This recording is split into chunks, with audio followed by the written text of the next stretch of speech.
सभी लोगों को आज से सबका आखिरी इस समापन मेला पर सबको संकल्प लेना चाहिए, अच्छे काम करने का, अच्छा खास अच्छी संग सोबत में रहने सबको कार्यक्रम का लाभ मिलेगा, क्योंकि सत्संग कोई मेला बाजार नहीं है, ये सच्चिदानंद पानी की युक्ति है। ये जीवात्मा सत्यलोक की रहने वाली अपने सच्चे घर रूप मंडल मुकाम को कैसे पहुंचे और इसको सच्चा सुख आनंद कैसे मिलेगा, उसकी युक्ति का नाम है सत्संग। कलयुग में संत महापुरुषों ने दया की कि कलयुग के जीवों के लिए एक सरल रास्ता परमात्मा से मिलने का, जीवात्मा को जगाने का, परमात्मा से मिलने का बिल्कुल सच्चा सच्चा रास्ता है। आपको कोई पूजा पाठ ये कलयुग में नहीं है, कलयुग में भजन है। जो इंद्रियों शरीर से जोड़ी शुभ कर्म पूजा पाठ तीर्थ व्रत दान धर्म जब ये गंगा स्नान करते हो, उससे आपको मान मिलेगा, सम्मान मिलेगा, सामान मिलेगा। और आत्मा से अगर भजन करोगे तो भगवान ये भगवान पाने वाला और सामान तीन युग निकल गए केवल सामान में बचे राजपाट धन दौलत मान सम्मान अधिकार पद पत्नी बाल बच्चे, ये तीन युग से में निकल गए। और जीवात्मा जब से आई इस मृत्यु मंडल में तब से अभी से निकल गई, क्योंकि जीवात्मा वाला कर्म आपने किया नहीं। आपने शरीर इंद्रियों से जो कर्म किया उसका लाभ शरीर इंद्रियों को मिलेगा, लेकिन अगर जीवात्मा का काम आप करते तो परमात्मा से मिलेगा। इसी काम को करने कराने के लिए इस कलयुग में संत बनाए, उन्होंने घर गृहस्थी में कलयुग में आपको साधु नहीं बने, कोई घर बार परिवार नहीं छोड़ा, कोई अपना शारीरिक कर्म खेती दुकान दफ्तर बिजली व्यापार मजदूरी इसको बंद नहीं करे। घर गृहस्थी में रहकर 8 घंटे सच्चाई ईमानदारी के साथ खेती करो, दुकान करो, दफ्तर करो, बिजली व्यापार मजदूरी करो और आय व्यय का सम्मान। और जब कोई काम आपके पास संसार शरीर परिवार का न हो, सोने के पहले भोजन के पहले इसी मनुष्य रूपी मंदिर में बैठकर आत्मा से परमात्मा का भजन बहुत सरल है। आपको कोई सामान नहीं मिलता, पूजा के लिए तो सामान चाहिए, लेकिन भगवान पाने के लिए सामान कुछ ये भगवान ने तो बनाया मनुष्य मंदिर आपको दे दिया, और इसी मनुष्य मंदिर में अपनी चेतन मूर्ति जीवात्मा को बैठा दिया। बस आपको करना सिर्फ यह है कि जीवात्मा से परमात्मा का भजन, मन से इंद्रियों से शरीर से पूजा की जाती है और आत्मा से भजन किया जाता। बस दोनों बातें समझ लो तो बड़ा सरल, चाहे दोनों कर लो चाहे पूजा पाठ तीर्थ व्रत दान नमन गंगा स्नान ये पुण्य कर्म है और शरीर इंद्रियों से किए जाते हैं। ये पुण्य कर्म करने से शरीर इंद्रियों को लाभ मिलेगा और आत्मा से करोगे तो आत्मा को लाभ मिलेगा। बड़ा सीधा साधा रास्ता है और आपको कलयुग में सुलभ हो गया। अन्य युगों में ये नहीं था, अन्य युगों में कथा वार्ता सुनाई समझाई जाती थी, लेकिन कलयुग में जब संत पर आए उन्होंने जीवों को एक सरल रास्ता सत्संग किया। अगर मन को कंट्रोल नियंत्रण में रखना है तो सत्संग करो, सेवा करो और भजन करो। ये 3 सूत्री का कमाया। इसीलिए कहा देने को अन्नदान, लेने को सत्यनाम, करने को दीनता और डूबने को अभिमान। ये 4 कर्म। अगर इन चारों कर्मों को आप समझ लो और कर लो तो परमात्मा मिलना बहुत सरल। इससे सरल कोई काम नहीं। बशर्ते परमात्मा को मिलाने वाले संत महात्मा मिलने चाहिए। महात्मा कौन? जिसने अपनी जीवात्मा को जगा लिया हो, परमात्मा से मिला लिया हो, परमात्मा के दरबार का दरबारी, रोज आने जाने वाला हो।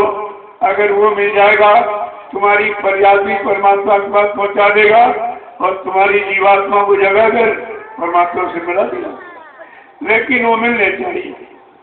अब वो कलयुग में आए तो लोगों ने पहचान नहीं पाया और कुछ लोगों ने दाढ़ी बाल, लाल पीला कपड़ा पहनकर संतों के नाम को बदनाम करना शुरू कर दिया। इनको ये नहीं मालूम है कि संतों को बदनाम करने वाला कुदरत का की तरफ से सजा का बहुत बड़ा भागीदार बनता है। बाबा जी ने 80 में भी कहा कि बच्चा तमाम लोग अपने संत आगे, नाम के आगे कोई संत लिख रहा, कोई सदगुरु लिख रहा, कोई भगवान लिख रहा, कोई सरकार लिख रहा, कोई महाराज लिख रहा। ये लिखावट का काम है। ये कोई लिखावट, ये कोई डिग्री डिप्लोमा थोड़ी है। कोई कॉलेज यूनिवर्सिटियां ये डिग्री नहीं देती। गुरु, संत, सदगुरु ये सब बने बनाए ऊपर से भेजे जाते हैं।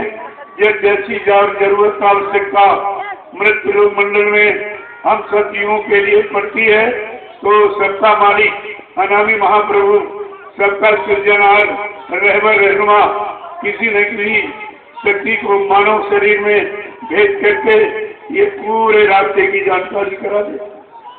जानकार अगर मिल जाए तो काम में देर नहीं होती। जब तक जानकार नहीं मिलेगा, जानकारी नहीं मिलेगी, आप किसी कार्य में सफलता नहीं प्राप्त कर सकते। चाहे वो शारीरिक हो और चाहे आत्मिक, 2 ही काम है, शरीर और आत्मा। शरीर इसी आत्मा, आत्मा इसी शरीर में बैठी हुई है। इन दोनों आंखों के मध्य ये है जीवात्मा का स्थान। इसीलिए आंख पर चंदन लगाया जाता और महिलाएं मेहंदी लगाती। एक इशारा मतलब एक संकेत था कि इसी पर चंदन मेहंदी क्यों लगाई जाती। और कहते हैं ये तुम्हारा सुभाग है। सुंदर भाग का उदय जब कब होगा तो इसी स्थान से होगा जब इस स्थान का जानकार कोई संत सदगुरु मिल जाएगा, आत्मा को जगाने वाला, वो आपको रास्ता बता देगा। फिर आप घर में सीमित हुई 8 घंटे आप ड्यूटी करिए। जो भी तुम्हारा कर्म है, परिवार, बाल बच्चों के पालन पोषण, शरीर की रक्षा हिफाजत के लिए 8 घंटे आपको मना दूर करता है। लेकिन बचे हुए समय में परमात्मा का भजन करो, तुम्हारे दोनों काम बन जाए। क्योंकि ये शरीर, मानव शरीर, मानव तन, ये परमात्मा के वास्ते ही आपको दिया। अगर भगवान को तुमसे कमाई करानी होती तो उसके बाद कौन से कमाने वाले शरीर है? बैल है, घोड़ा है, खच्चर है, गधा, ये रात दिन कमाते, इसी ने आपको जन्म दे देता। लेकिन ये मानो अनमोल मंदिर, ये मनुष्य का नाथ को नहीं देता। अगर तुम्हारे से केवल बाल बच्चे और आप पैदा कराने होते, परमात्मा के पास ऐसे शरीर है जो एक बार में 7-7, 8-8 बच्चे पैदा करते हैं, जैसे कुत्ता और सुअर। उसी में आपको जन्म दे देगा और भोगों की प्यास दिखा देगा। लेकिन नहीं, परमात्मा ने मानो तुम दिया क्यों? इसीलिए गोस्वामी महाराज ने लिख के बताया कि बड़े भागी मानव तन पावा और सुर दूर लाभो इस ग्रंथन गावा। का उनके बड़े भाग्य हैं जिनको परमात्मा ने अपनी बात ये मनुष्य मंदिर का सौभाग्य दे दिया। बड़े भाग्य उनके। लेकिन भाग्य कब है? जब आप भक्त को काम करो। ये पशुओं वाले काम, पक्षियों वाले काम, कि खाना पीना, कमाना, मजबूत त्याग करना, हाल और रात बच्चे पैदा करना, ये तो सभी जीव करते। फिर तुम्हारे मीन में खासियत क्या? हकीकत परमात्मा ने ये मनुष्य मंदिर आपको किया। यही कर्म का फल विषय में भाई स्वर्ग स्वल्प अंत दुखदाई। कहते ये मानव शरीर का फल विषय भोग नहीं है, नहीं अंत में दुख पाओगे, तकलीफ पाओगे, नरकों में चले जाओगे, फिर ये दोबारा मानव मंदिर मनुष्य शरीर आपको नहीं मिलेगा।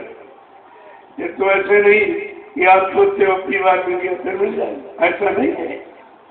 वो तो उसकी मौज से मिलता। जब करोड़ों जन्मों की तपस्या, करोड़ों जन्मों के पुण्य, करोड़ों जन्मों की सेवाएं जब जीव की एकत्र हो जाती हैं, उनका उदय होने का वक्त आता है, तब ये सौभाग्य से ये मानव शरीर आपको दिया जाए कि जाओ अपनी बार इस शरीर में जीवात्मा को अवसर मिला है और मनुष्य शरीर से ही जीवात्मा परमात्मा से मिल सके और किसी शरीर में नहीं। क्यों? कोई शरीर एक तत्व का, कोई दो तत्व का, कोई तीन तत्व का, कोई चार तत्व का, लेकिन मानव शरीर पांचों तत्वों से भरपूर है।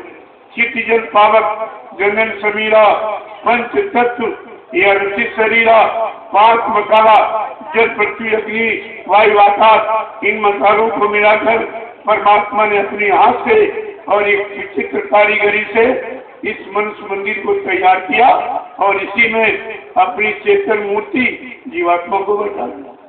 ये मंदिर चलता फिरता काम करता नजर आ रहा है, लेकिन जो तुमने बनाया इस पत्थर का वो चलता फिरता न वो कुछ कहेगा, न अच्छा न बुरा, न रोक टोक लगाएगा, क्योंकि वो जड़ है।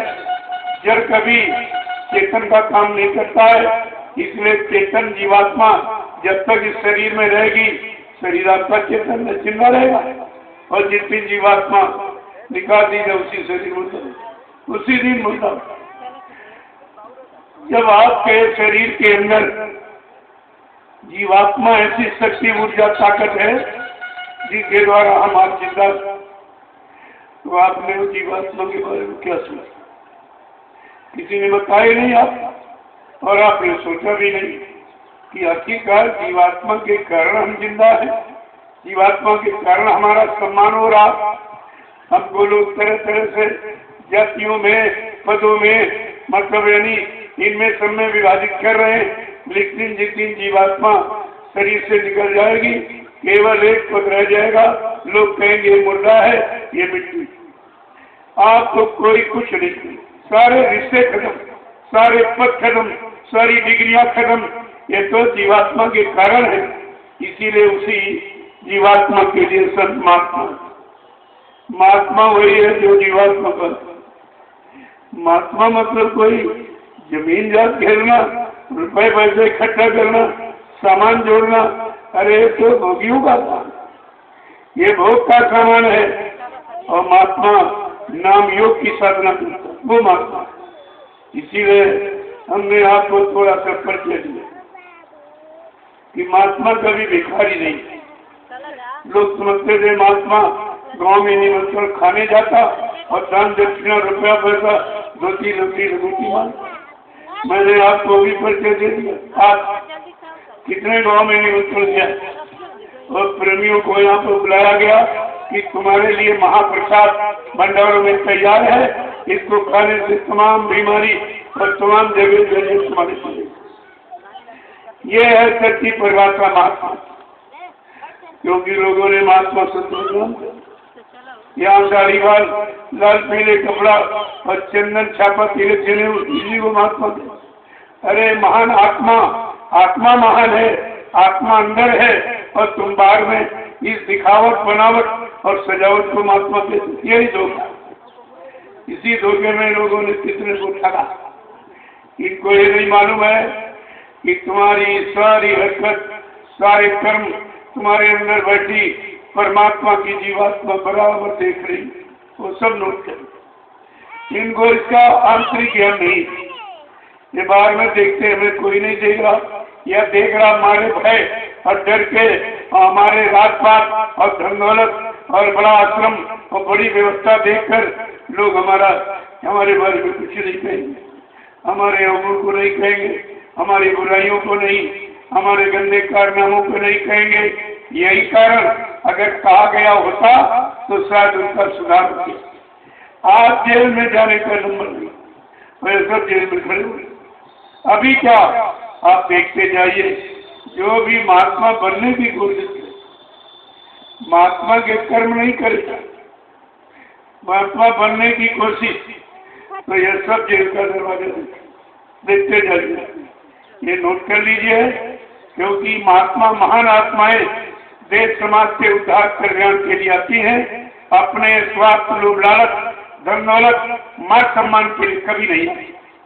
तभी तो लिखा कि परमार्थ के कारण साधु धरा शरीर, साधु महात्माओं का शरीर धारण करना केवल परमार्थ समाज देश धर्म हित में होता।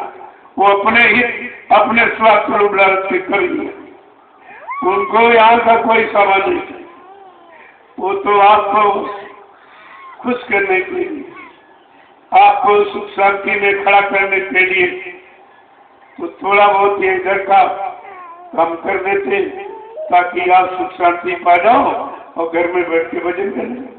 अगर कोई परेशानी रहेगी, शंका संदेह रहेगा, कोई और दिक्कत कोई चिंता, तो भजन नहीं। भजन तो एकदम सुख शांति। और आप इस समय कितनी चिंताओं से ग्रसित, बाल बच्चों के शादी ब्याह की, पढ़ाई लिखाई की चिंता, घर मकान बनाने की, एक तरह की बहुत तरह की, यानी चिंताओं ने आपको घेर लिया, तो भजन कैसे करोगे? इसलिए जो भजन कराने संत महापुरुष आए, सर्वप्रथम आपको शारीरिक पारिवारिक कष्टों से आपको दूर।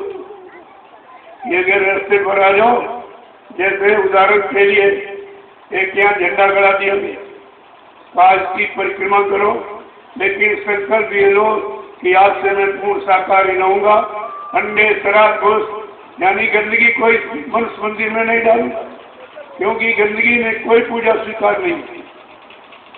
तो अगर आप शाकाहारी हो जाओ और झंडे की परिक्रमा करो, तो देखिए आप ये जितने बैठे हैं आप चले गए, ये सब ऐसे नहीं आए, इन्होंने बड़ी परीक्षा ली। सब तरह से जब इनको लाभ मिला और बिना पैसे का, इसमें कोई पैसा आपको खर्च नहीं करना है, आत्मिक लाभ पाने में कोई खर्च नहीं, और शरीर को सुख शांति दिलाने में बहुत खर्चा। सामान की जरूरत है, सामान के पैसा चाहिए, लेकिन परमात्मा पाने में कोई पैसा नहीं, कोई सामान की जरूरत नहीं है। ना आपको मंदिर बनाना, मंदिर परमात्मा ने बना बनाया, ये मनुष्य मंदिर आपको दे दिया, और कोई मूर्ति भी नहीं लगानी। ये जीवात्मा सच्ची मूर्ति, चेतन मूर्ति आपके शरीर में बैठी हुई, कोई सामान की जरूरत आपको, सब सामान उपलब्ध है इसी में, केवल आपको करना है। वो भी घर गृहस्थी में रहकर। अगर कलयुग में कोई साधु बना तो परमात्मा स्वप्न में भी नहीं पाएगा, क्यों? साधु बनकर आप कर्जदार हो जाओ, जहाँ रहोगे उसकी जमीन वो भी आपका कर्जा, झोपड़ी बना देगा वो भी कर्जा, कपड़ा देगा वो भी कर्जा, खाना देगा वो भी कर्जा, इतना कर्जा तुम लाद लोगे कि भजन वजन कुछ नहीं हो। इसलिए कलयुग के जीवों के लिए संत महापुरुषों ने बड़ा सीधा सरल रास्ता। आप 8 घंटे ड्यूटी, लेकिन ये पुलिस कर्मचारी अधिकारी खड़े, इनको फुर्सत नहीं की। तभी तो मैंने इनके बारे में कहना शुरू किया, 80 से आवाज लगाई कि जब तक पुलिस कर्मचारी अधिकारी को जो 8 घंटे आपने काम के निश्चित किए हैं, सब 8 घंटे ही काम करते हैं। अगर कोई ओवर टाइम करता है तो डबल तनख्वाह पाता, लेकिन इनकी कोई ओवर ड्यूटी और कोई ओवर तनख्वाह नहीं। अरे भाई, आदमी कितनी देर काम करेगा? शरीर की सामर्थ्य शक्ति 8 घंटे से ज्यादा नहीं है। जब 24 घंटे आपको तैनात किया जाएगा तो क्या शरीर स्वस्थ रहेगा? अरे भाई, शरीर को 5-6 घंटे नींद चाहिए, और समय से भोजन और समय से आराम दोनों चाहिए, तब ये शरीर स्वस्थ रहेगा।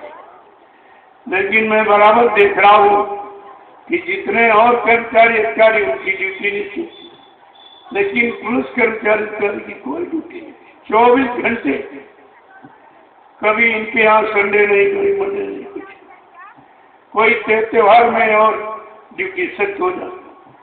कई विदेश में भी आदमी हो कि त्योहार में अपने बाल बच्चों से मिलने आता, लेकिन ये बेचारे कभी त्योहार ये बाल बच्चों में मनाई नहीं सकती कि त्योहारों में आवश्यक की ड्यूटी करके उसका कोई अतिरिक्त वेतन नहीं देते आप। जब ड्यूटी आप ज्यादा ले रहे हो तो ज्यादा वेतन इनको मिलना चाहिए। जब ये बात कही गई, आज तक किसी सरकार ने इस पर टिप्पणी नहीं किया। मैंने कहा जब तक पुलिस कर्मचारी अधिकारी को उसको उचित मजदूरी काम की नहीं मिलेगी, आप कितना भाषण दो, कितने चुनाव और कितने मंत्री बदल डालो और देश में कुछ होने वाला नहीं, कुछ भी नहीं होगा और व्यवस्था बिगड़ती चली जाएगी, बिगड़ती चली जाएगी। और आप देख रहे बिगड़ती जा रही है। और ये कहते कर्मचारी अधिकारी भ्रष्ट। मैंने कहा नहीं, हमारा कोई कर्मचारी अधिकारी भ्रष्ट नहीं है, तुम्हारी व्यवस्था भ्रष्ट है। अगर तुम्हारी व्यवस्था व्यवस्थित तरीके की हो जाए और इन सबको समय से काम और समय से आराम और समय से सारी व्यवस्था कर दो, कोई ऐसा कर्मचारी अधिकारी नहीं जो समय से ड्यूटी न करे। लेकिन जब कोई व्यवस्था ही नहीं है, व्यवस्था केवल उनको अपनी, तुम 7 साल में रिटायर होते और इनकी सरकार अगर 2.5 साल में फेल हो जाए और इनकी पेंशन लागू हो जाए और ये 60 साल कर्मचारी अधिकारी यानी काम करने पर पेंशन रद्द कर दी, तुम्हारी तो पेंशन ही हटा दी गई। और 2.5 साल में अगर सरकार फेल हो जाए तो जितने मंत्री और जितने सांसद विधायक इनकी पेंशन प्रारंभ हो जाती है और कभी खत्म नहीं। ये क्या है प्रजातंत्र?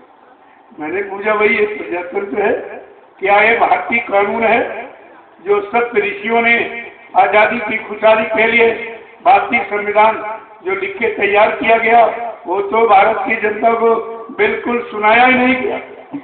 ये 20 सूत्री कार्यक्रम जो अपनी सुख सुविधा के हैं, अपने मान सम्मान, अपनी कुर्सी, बस वही आपको सुनाया जाता है। अगर प्रेमियों भारतीय संविधान जो सत्य ऋषियों के द्वारा लिखा गया अगर लागू कर दिया जाए तो देश की व्यवस्था एकदम अमन चैन हो जाए, कोई दुख कोई तकलीफ परेशानी रहेगी नहीं। वो ऋषियों का बनाया संविधान वो तो इन्होंने छिपा दिया और अपने मतलब का आपके सामने रख दिया और कह दिया ये भारत का संविधान। हमने भाई जो सत्य ऋषियों के द्वारा लिखा वो बात है वो कहा चला। अगर वो भारतीय संविधान जो हकीकत सत्यता का अगर खोल के रख दो तो यहाँ कोई परेशानी नहीं रहेगी किसी तरह की।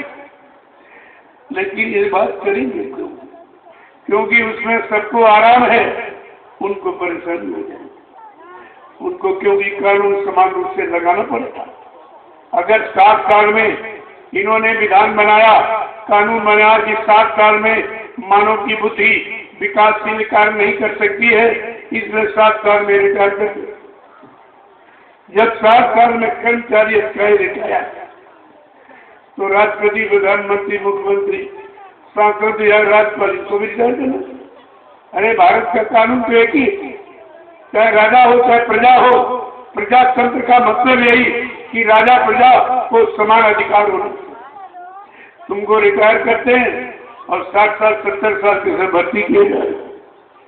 आप ये बुद्धि विचार करो, जब उन्होंने बुद्धि का पैमाना निश्चित कर दिया कि 60 साल में मानव की बुद्धि विकासशील कार्य नहीं कर सकती है तो उसमें कोई हो, चाहे प्रधानमंत्री, चाहे मुख्यमंत्री, राज्यपाल, सांसद, चाहे कोई हो, सबको रिटायरमेंट कर देना चाहिए तो इन नौजवानों को काम मिल जाएगा। अगर 80 साल 70 साल तक यही लोग कुर्सी पर बैठे रहेंगे तो ये जो पढ़ लिख कर नौजवान तैयार हुआ इसको काम मिलेगा?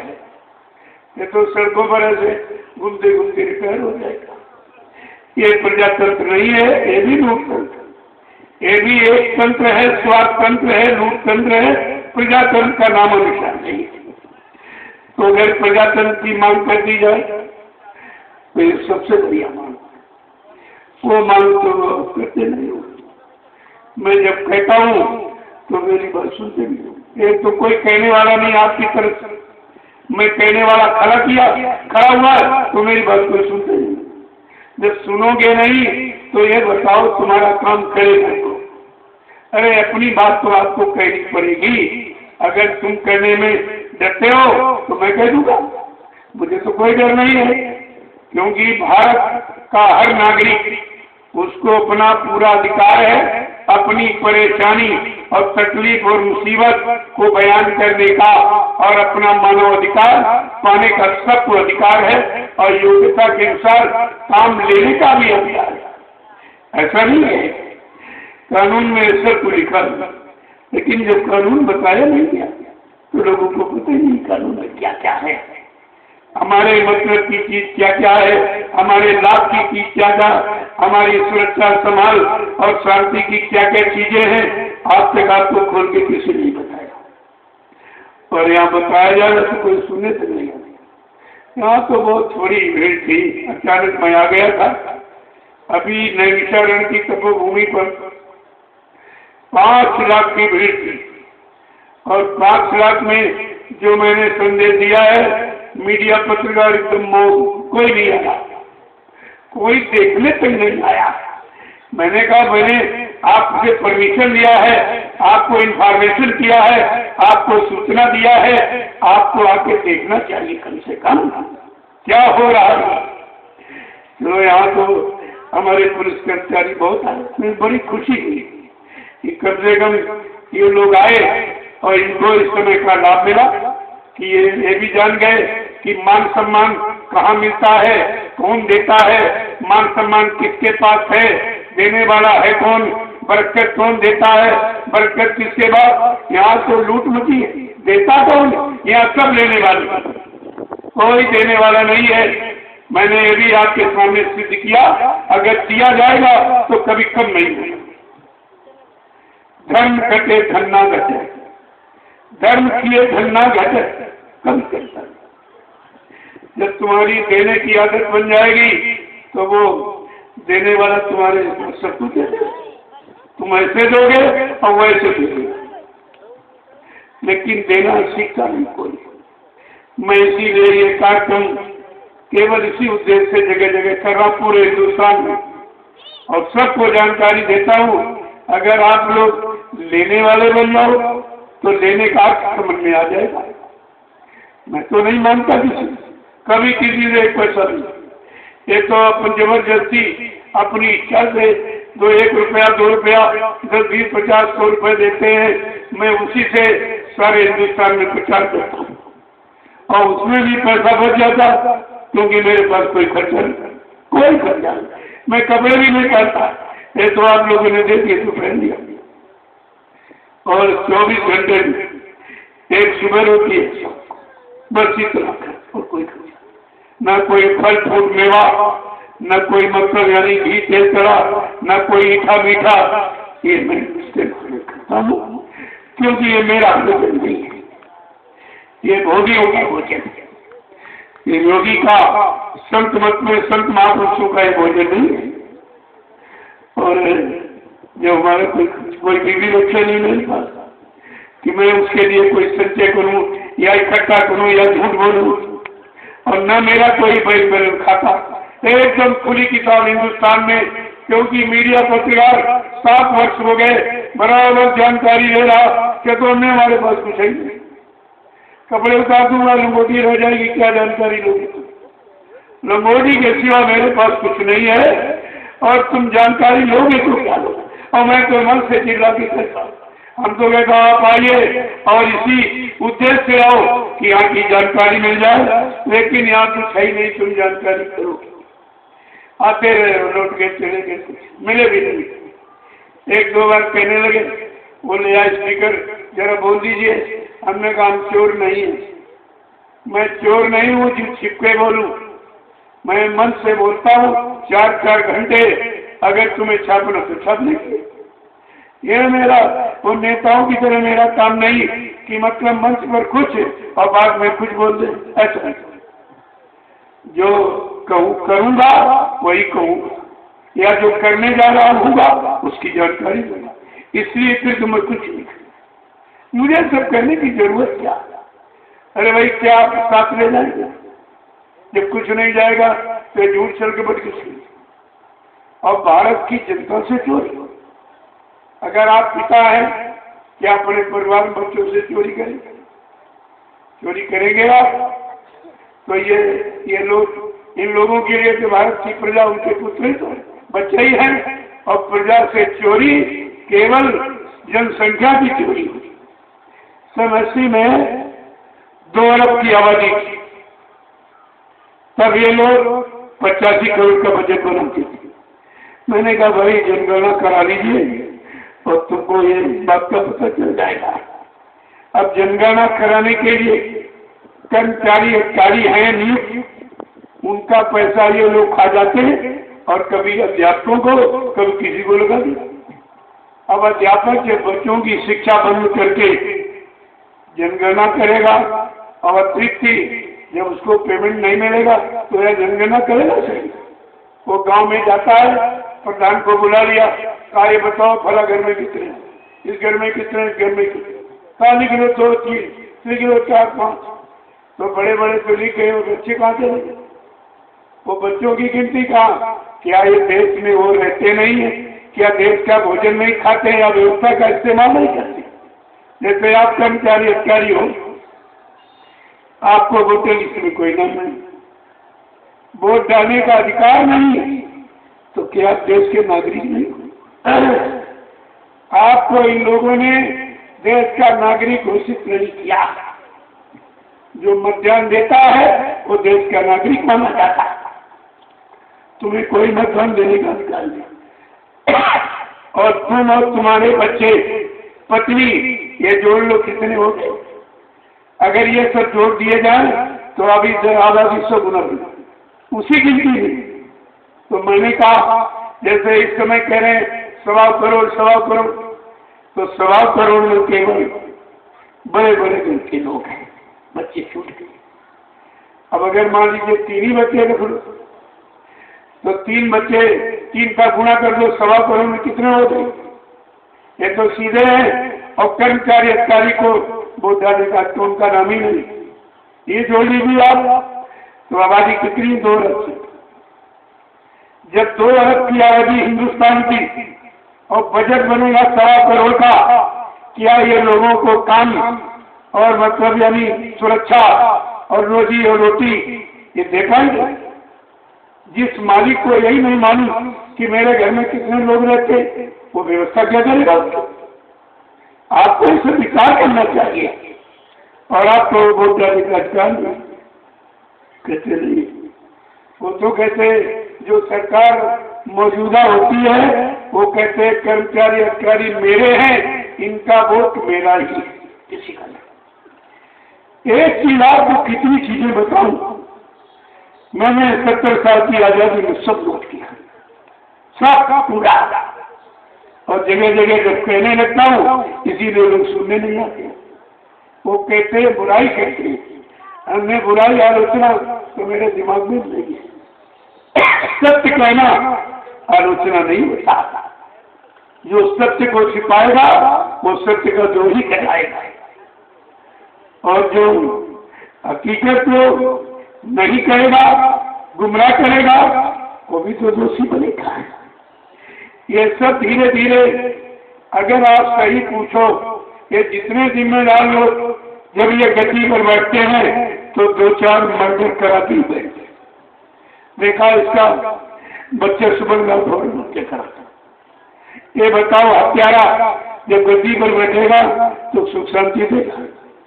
सुख शांति उससे उम्मीद है, न्याय सुरक्षा रोजी रोटी देना उससे उम्मीद है। अरे जब हिंसा जो करता है उसको हत्यारा माना जाता है, और देहात में अगर एक गाय की हत्या हो गई तो पूरा चेहरा बांधकर वो अपने प्रायश्चित करता गाँव में, मैं हत्यारा हूँ, मेरी हत्या का प्रायश्चित करता। और ये कितनी हत्याएं करते, कोई प्रायश्चित नहीं करते।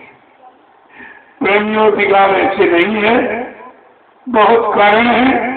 इन कारणों का अगर बयान किया जाए तो कितने महीने दिन का भी निकल जाएंगे। 70 साल की आजादी का दर्द अगर बयान किया जाए, उसको सुनने के लिए कई महीने चाहिए, छोटा मोटा नहीं चाहिए। बहुत ही गंभीर विषय है और इस पर कोई टिप्पणी नहीं करें। केवल अकेला मैं हिंदुस्तान में जनता के हित की बात, चाहे वो कर्मचारी अधिकारी, वो भी जनता, वो भी भारत का नागरिक है। भारत के नागरिक के लिए मैं उनके अधिकार की लड़ाई लड़ता हूँ और उनके अधिकार पाने की बात करता हूँ। उनको सुख शांति मिले उसकी बात करता हूँ, रोजी रोटी मिले उसकी बात करता हूँ, लेकिन यहाँ कोई सुनने वाला भी नहीं। जब सुनने वाले नहीं होंगे तो करने वाले कहाँ सुनेंगे, और करने वाले नहीं होंगे तो लाभ कैसे मिलेगा। जब आप सत्य कहने के लिए देते हो तो ये अन्याय हो रहा तो होता रहेगा। वो तो कहते हमारा खुल के कोई विरोध नहीं करता, हमारा अन्याय कोई खल के कहता नहीं है, मतलब यानी हमारी चोरी कोई बताता नहीं। बताएगा कौन? चोर चोर मुंह से थे वाले, जब सभी चोरी कर रहे।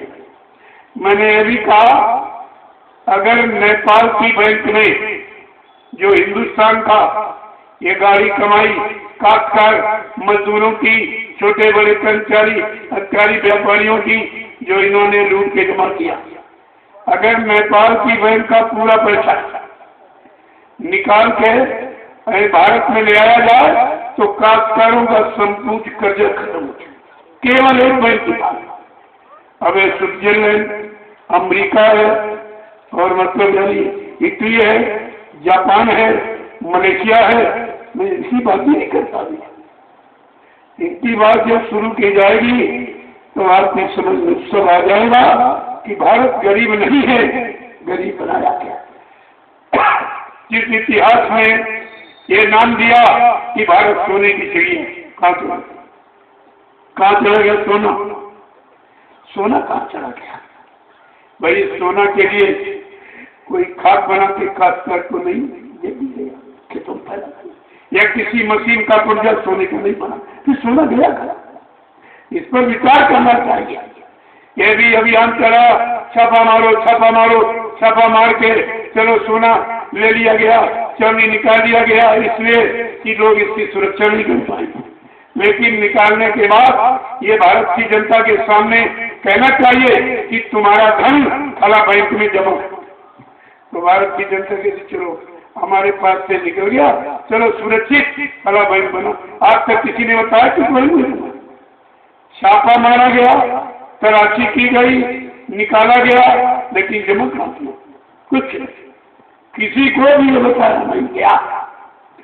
और मैं तो एक एक आंकड़ा था कि सारे जीते एमपी मेरे, प्रधानमंत्री, मुख्यमंत्री, राज्यपाल, राष्ट्रपति का कितना पैसा छोड़ दो, कितने कुंटल सोना, कितने कुंटल चांदी, कितने ग्राम हीरा, ये कहाँ गया?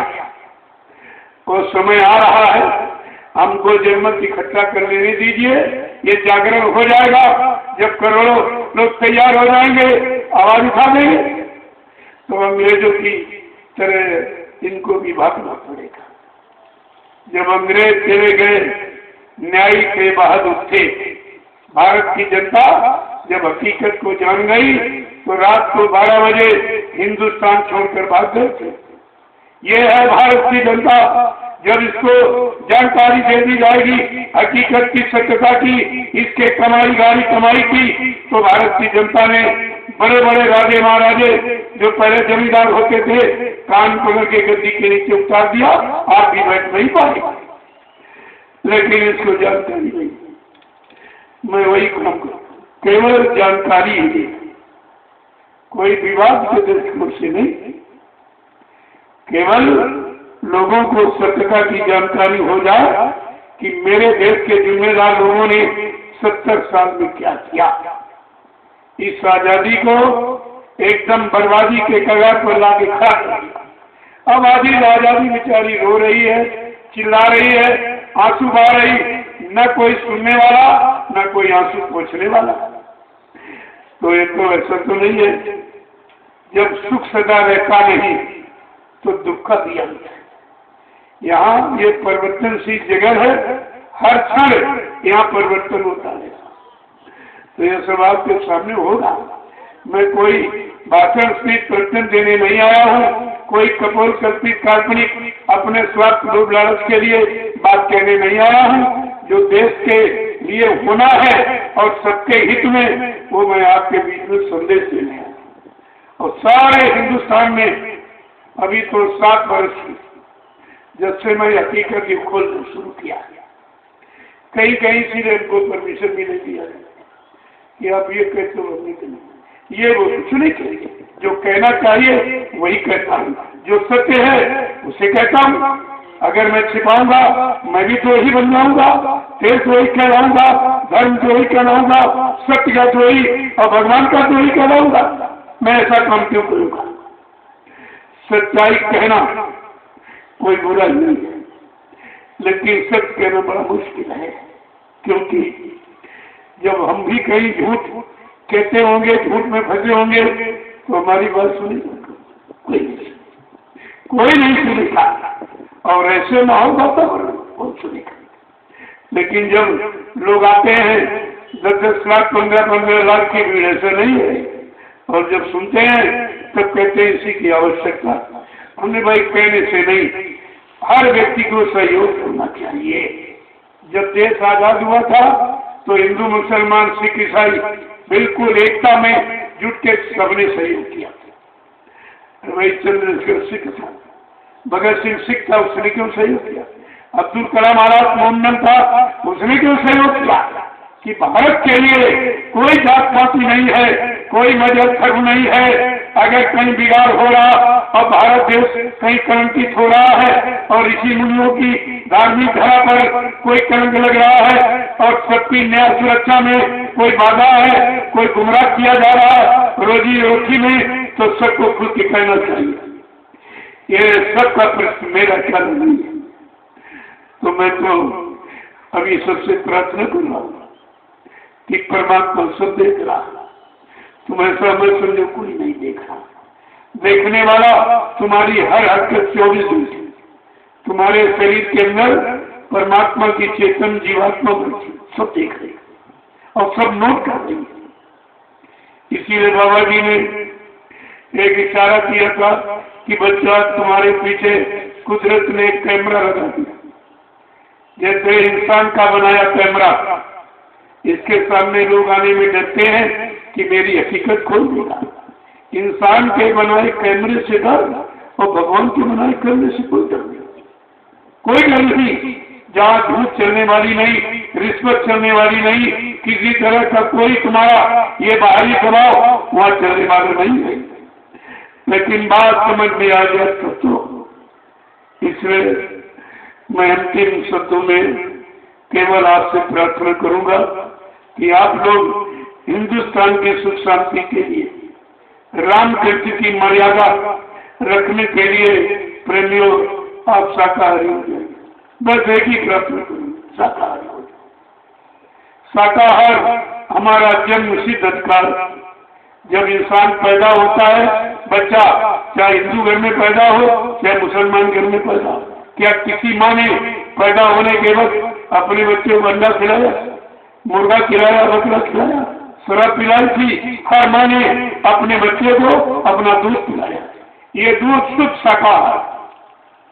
अगर इसी दूध से संबंधित जो परमात्मा ने हमारे आपके लिए भोजन बनाया, देखो परमात्मा ने जितने जीव बनाए सबका भोजन अलग, पशुओं का अलग, पक्षियों का अलग, कीड़े मकोड़े का अलग, और आदमी इंसान का भोजन सबसे अलग बनाया। क्यों? इंसान भगवान को बहुत प्यारा है। भगवान राम ने क्या कहा कि सब मेरे इस सब मन उपजाए और तीन में आदि के मन जी मुहे भाए। कहते हैं सारी सृष्टि मेरी ही बनाई, किसी इंसान विज्ञान ने कोई जीव जंतु नहीं बनाया। जब आपने बनाया नहीं तो मारने काटने का अधिकार किसने दिया? जब आपने बनाया नहीं तो बिगाड़ने का अधिकार। और सब परमात्मा का परिवार है। जैसे आपका परिवार में पति पत्नी बाल बच्चे हैं, ऐसे परमात्मा के परिवार है और जितने जीव ये सब उसके बच्चे हैं। जब परमात्मा के बच्चों को, किसी के बच्चों को परेशान करोगे, काटोगे, मारोगे, सताओगे, अपमानित करोगे, तो बताओ परमात्मा खुश होगा कि नाराज?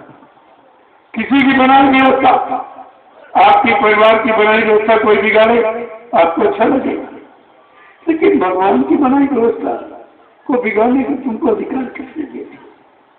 और ये शरीर भगवान ने बनाया, इसलिए भगवान को प्यारा है और इसलिए इंसान के लिए भगवान ने स्पेशल भोजन, सीजनल अनाज, सीजनल दालें, सीजनल सब्जियां, फल फूल मेवे, दूध मक्खन मलाई घी, इसको कहते हैं शुद्ध शाकाहार।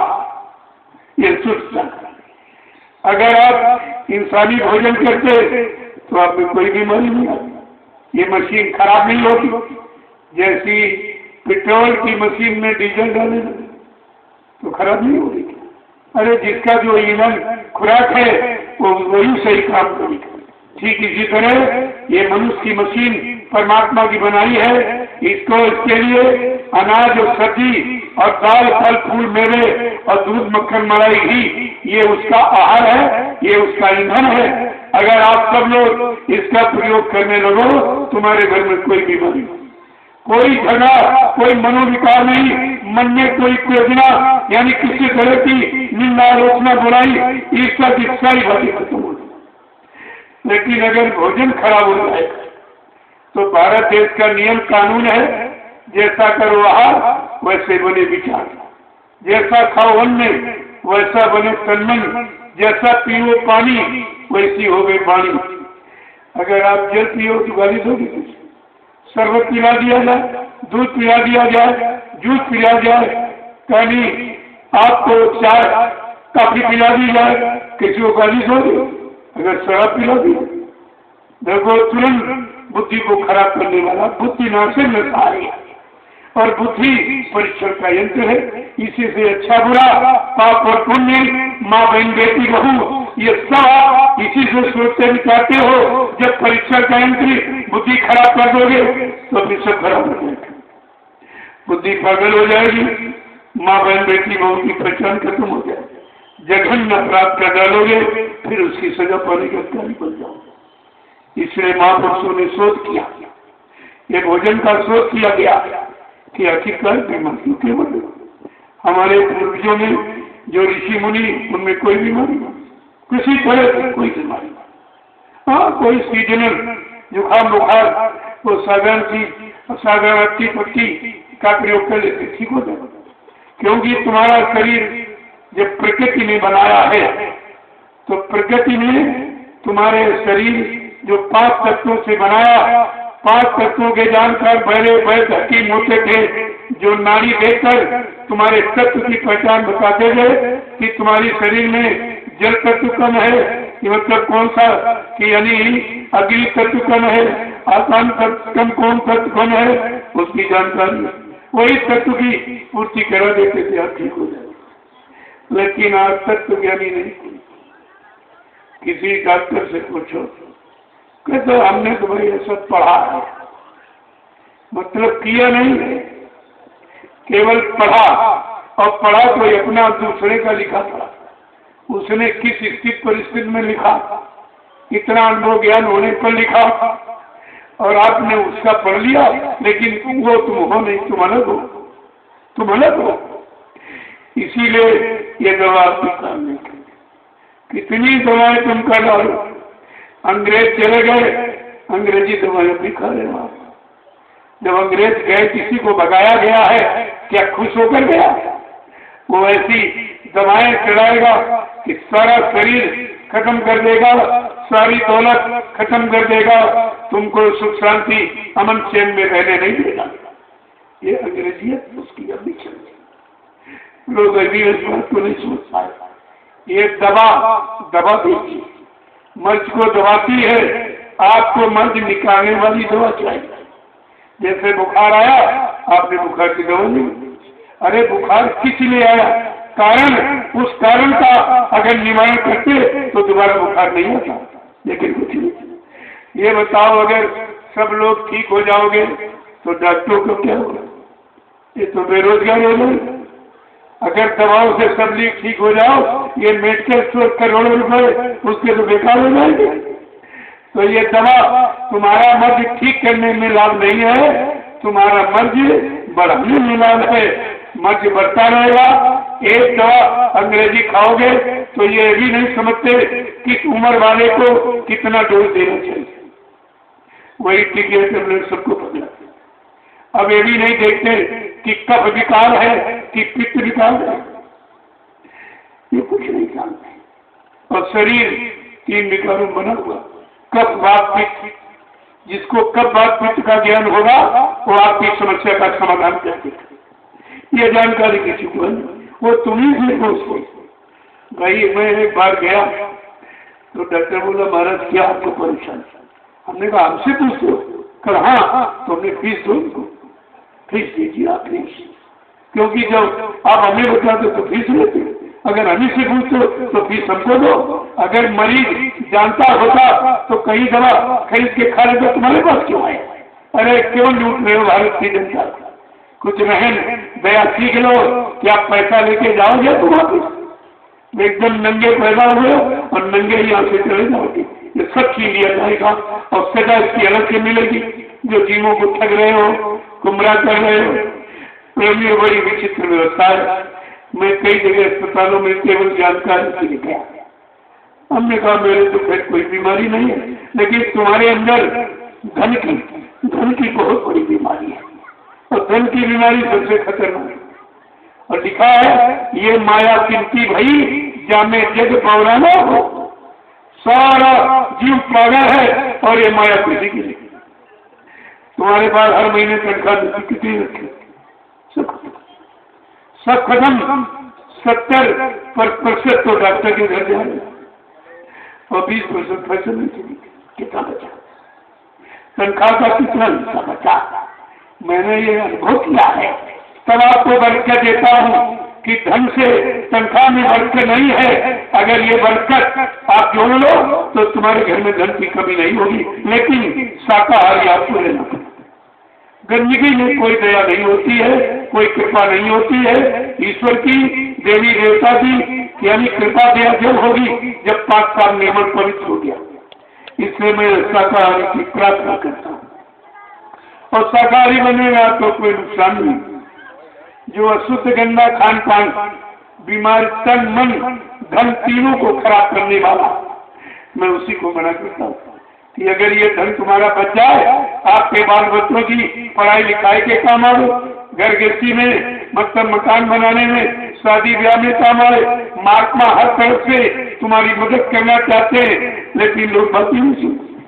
अपने मतलब लाभ की बात उनकी समझ में नहीं आती और बात को छोड़ दीजिए। और जैसे अब हम आपसे एक बात पूछेंगे, मुर्दा कोई घर में रखता? क्या हिंदू घर में रखता? मुसलमान? जो जाना माना पहचाना जब वो खत्म हो जाता, जिसने कमा कमा के घर मकान बना दिया, परिवार के लोग उसको भी नहीं कहते। अब तुम्हारा दिमाग से नहीं, अब तुम्हारा दिमाग मरघट में। देखिए मुर्दा कोई करने नहीं। हिंदू ले जाता शमशान भूमि में और मुसलमान ले जाता कब्रिस्तान। और दोनों कहते मुर्दे को घर में रखना ठीक नहीं, मुर्दे को देखना ठीक नहीं, मुर्दे को छूना ठीक नहीं। प्रेमियों, देखना रखना छूना ठीक नहीं, क्या खाना ठीक हो जाएगा? खाने के लिए किसने आदेश दिया? किसने दिया? और कहते घर वाला मुर्दा, घर खराब, घर में नहीं रहेगा, गांव मोहल्ले शहर कस्बों में नहीं रहेगा, कहाँ रहेगा? शमशान भूमि में। और बाजार वाला मुर्दा रसोई घर में रहेगा। या रसोई घर में रहेगा बाजार वाला मुर्दा? क्या बुद्धि आपकी, क्या ज्ञान, क्या सब कुछ हो गया, एकदम खत्म, एकदम खत्म कर दिया आपने। जब बीमार हो जाते हो डॉक्टर के पास आप ले जाते, डॉक्टर कहता भाई इसका खून कम हो गया, जाओ परिवार के परिजनों को लिवा लाओ, जिसका खून ब्लड मिलेगा उसी का चलेगा, क्योंकि जो मिलेगा वो लाभ करेगा। जो नहीं मिलेगा वो नुकसान करेगा, बीमारी को बढ़ा देगा। मैं आपसे यही पूछना चाहता हूँ कि वहाँ पर आपने डॉक्टर की बात मान ली, जो तुमने मुर्गा खाया और मछली, अंडा और ये बकरा खाया, क्या इनका खून तुम्हारे से मिलता है? अरे पक्षियों का खून अलग, पशुओं का तुम्हारा बिल्कुल अलग है। जब खून नहीं मिलेगा तो फिर लाभ कैसे करेगा? ये बीमारियों को निमंत्रण दिया लोगों ने, ये गंदा खान पान करके, और गंदा खान पान से बीमारी तो आई, एक बला और आ गई कि भूत प्रेत तुम्हारे घर में आ गया, क्योंकि भूत प्रेतों का आवास निवास मरघट और मुर्दा मांस उनका भोजन। जब तुमने बाजार से मुर्दा मांस खरीदना शुरू किया और भूत प्रेत ने देखा ये मेरा भोजन कहाँ दिया जा रहा, तुम्हारे पीछे पीछे तुम्हारे घर में आ गया और तुमने पकाया और अकेले खा गए। वो भूत कह रहे देखो मेरा भोजन खा गए, मुझे पूछा भी नहीं, बस उसी समय नाराज हो गया, किसी की पत्नी पर, किसी की बेटी पर, किसी के बहू पर, भाई पर, ये सब सवार हो गए और इस समय 70% लोग भूतों से परेशान। जब दवा काम न करे समझ लो कोई प्रेतात्मा तुम्हारे घर में है, और वो गंदा खान पान अपने घर में आप ले आए हो तो उसने अपना आवास बना दिया कि ये तो मेरा आवास है, मेरा भोजन यहाँ आता है, मेरा भोजन यहाँ बनता है, इसलिए भूत प्रेत तुम्हारे घर में आवास बना दिया। अब वो तुम्हारे बगल नहीं, उसका लिखा है जब कोई संत महापुरुष कलयुग में आएगा, नाम को जगाएगा, जब नाम का स्मरण करेंगे तब वो भूत प्रेत को शांति मिलती है और छोड़ के चला जाए। अरे भूत झंडे पर बोलते, सुनिए जरा, परिक्रमा जब करते हैं लोग कहते हैं अब मैं कभी नहीं आऊंगा, अब मैं चला जाऊंगा, आज हमको बहुत अच्छी जगह आप ले आए हो और प्रभु नाम की चर्चा हो रही है, नाम धुनी हो रही है, मेरा भी कर्म कट रहा है, अब मैं चला जाऊंगा, कभी नहीं। वो भी अच्छी जगह ढूंढ, सब अच्छी जगह ढूंढती, कोई ऐसा नहीं है जीव जो अच्छी से अच्छी जगह न ढूंढता। तो उनको यहाँ आराम नहीं आ गया। मैं उनसे पूछा भाई क्यों आ गए?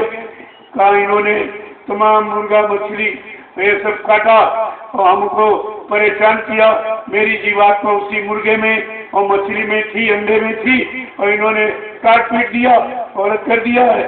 मैं मारा भटका मारा घूम रहा हूँ, क्योंकि जब तक जिस शरीर में जीवात्मा है पूरा समय पूरा नहीं हो जाएगा, अगर बीच में काट मार दोगे तो उसको फिर उतने दिन तक प्रेतयोनि में रहना पड़ेगा, वो समय प्रेतयोनि में पूरा गिरा। और वही सोचे मैंने कहा भाई मार काट बंद करा दी, ये धार्मिक धारा का कोई कानून नियम नहीं है। यहाँ पर अगर कोई किसी का कत्ल देता है तो सजाए मौत, ये संविधान है यहाँ। अरे जीवात्मा मनुष्य में वही है और वही मुर्गा और बकरा और अंडा और मतलब मछली में है, दूसरी जीवात्मा नहीं है। जब मनुष्य शरीर को लोगों ने काट दिया और खत्म कर दिया तो फांसी की सजा सुनाई जा रही, लेकिन मुर्गा काटा और मछली काटी, बकरा अंडा फोड़ा, इसमें भी तो जीवात्मा, तो उसकी सजा क्या माफी हो जाएगी? इनको तो करोड़ों बार जन्म लेना पड़ेगा। इन्होंने अगर मारा तो तुम भी मारे जाओगे, अगर टांग काटी तो तुम्हारी टांग कटेगी, गर्दन काटी तुम्हारी गर्दन कटेगी, क्योंकि ये कुदरत का कानून है, कभी बदलता नहीं है। काया से जो कारज होई बिन भोगे बचे नहीं कोई। शरीर इंद्रियों से जो भी अच्छा बुरा पाप शुभ अशुभ करोगे उसका फल भोग इसी मृत्यु मंडल में भोगना पड़ेगा। जिनको आप भगवान कहते हैं, भगवान कृष्ण नदी किनारे बैठे, उनके पैर में काला निशान था। बहेलिये ने दूर से देखा, ये तो हिरणे की आंख सी चमक रही। हिरणे की आंख चमक कर बहेलिये ने ताक के बार मारा और कृष्ण का पैर क्षति हो गया। बड़ी जोर चिल्ला पड़ी। बहेलिया सोचकर शिकार हो गया, दौड़ के आया, देखा कृष्ण भगवान चिल्ला रहे। कहा भगवान माफ कर दीजिए, धोखे में अपराध है। कृष्ण कहा अरे भाई तुम्हारा कोई अपराध नहीं, रामावतार में तुम बाली थे, मैंने प्रेम के आग से धोखा देके तुमको बाण से मारा था। आज वो धोखा देने वाली हत्या का कर्म कर जा, हमारा तुम्हारा पूरा अदा हो गया। प्रेमियों, जब भगवान को कर्म कर्जा देना पड़ा, ऐसा तू किस गफलत में बैठा? जो भी जीवन भर करेगा उसका फल वो प्राप्त होगा। वहाँ कोई किसी तरह की सिफारिश, घूस और रिश्वत और बनावट कोई चलने वाली नहीं, ऐसा दरबार है। और इसीलिए आपको प्रार्थना किया जा रहा है, चलो आप महात्मा नहीं बन पाए, धर्मात्मा नहीं बन पाए, त्यागी तपस्वी नहीं बन पाए, चलो शाकाहारी बन जाओ, इसमें कौन सी आफत है? और शाकाहारी बनने में एक तो धन बचेगा, दूसरा जो कुदरत सजा सुनाने जा रही है उसमें आप परदया हो जाए। दो लाभ आपको है शाकाहारी। अगर नहीं माना, नहीं किया तो पीछे कुदरत तैयार खड़ी है। कुदरत के एक डंडे, 1 लखपत थप्पड़ में 200 करोड़ का वारा 1 सेकंड में हो जाए। आप कैसे बचो? मैं तो आपके बचने की बात क्या, आप बचो, परिवार बाल बच्चे आपके बच जाए, आपका धन बच जाए, आपकी जीवात्मा का कल्याण हो जाए। मैं तो दोनों तरफ से, लौकिक पारलौकिक, भौतिक आध्यात्मिक, जिस्मानी नूरानी, अंतर्मुखी बहिर्मुखी और शरीर आत्मा, मैं तो दोनों तरफ के लाभ की बात आपसे कह। शरीर निरोग हो जाए, बीमारी नहीं आए, बीमारी नहीं आए। लोग कहते हैं कि दवा से आदमी ठीक क्यों होता, क्यों नहीं होता? हमने क्या बताया, जो चीज खाओ, जो भोजन करो, उसी का खून बनता और खून में उसी की बीमारी आती। जब तुम मुर्गा का मांस, अंडा और मछली और बकरा खाओगे, तुम्हारे खून में अंडा मुर्गी को क्यों निकलेगा? वो बीमारी है। अगर अंडा मुर्गी जो बीमार होते हैं वो दवा खाओ, शायद बीमारी है अंडा मुर्गी मछली बकरा खाने वाले, और तुम इंसानी दवा मांगते तो कैसे ठीक हो? सवाल नहीं, ठीक होने का तो प्रश्न नहीं। मैं तो चैलेंज के साथ कहता हूँ, जब तक राम की धार्मिक भूमि और कृष्ण की कर्म भूमि और संत महापुरुषों की योग भूमि करते, जब तक मुर्दा मांस का भोजन। प्रेमियों, जिंदा मुर्दा खाने, ये कौन सी बुद्धिमानी? अरे मुर्दा मांस खाने के लिए परमात्मा ने जीव बनाए हैं, कुत्ता कौआ गीत, कुत्ता कौआ गीत, ये मुर्दा मांस, ये तुम्हारा भोजन नहीं है। तुम्हारे दरवाजे पर मंदिर वाले गाय भैंस बकरी जानवर है, इसको कोई शिक्षा नहीं, कोई पूजा पाठ नहीं सिखाया गया। लेकिन अगर इनको आप भूखा रखो कि चारा नहीं देंगे, इसको मांस खिलाओ, ये मांस खाएगा? ये जान दे सकता है कि मांस। अगर एक हत्ता पानी न पिलाओ, कौन नहीं इसको शराब पिलाएंगे, ये जानवर है, लेकिन जान दे सकता, लेकिन शराब नहीं। अरे इंसान तू कहाँ खा, इंसान तू कहाँ खा? जानवर पशुओं तक पक्षियों तक सारे जीवों को अपने भोजन पानी की पहचान, और तुम इंसान होकर के तुमको भोजन पानी की पहचान नहीं। पशु जानवर से तो पशु नहीं, इंसान से तो पशु नहीं, जिनके लिए कोई स्कूल कॉलेज नहीं खोला, कोई मठ मंदिर नहीं ले जाया गया, कोई गंगा स्नान नहीं, कोई गीता रामायण भागवत नहीं सुनाई गई, फिर भी उस पशु पक्षी को अपने भोजन पानी का ज्ञान है और तुम्हें सब सुनाया जा रहा।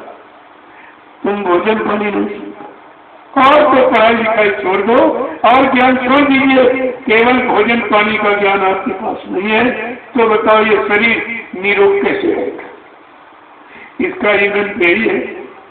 और आप ईंधन जब खराब डालो तो ये मशीन खराब हो जाती। इसलिए मैं अंतिम शब्दों में यही प्रार्थना करता हूँ।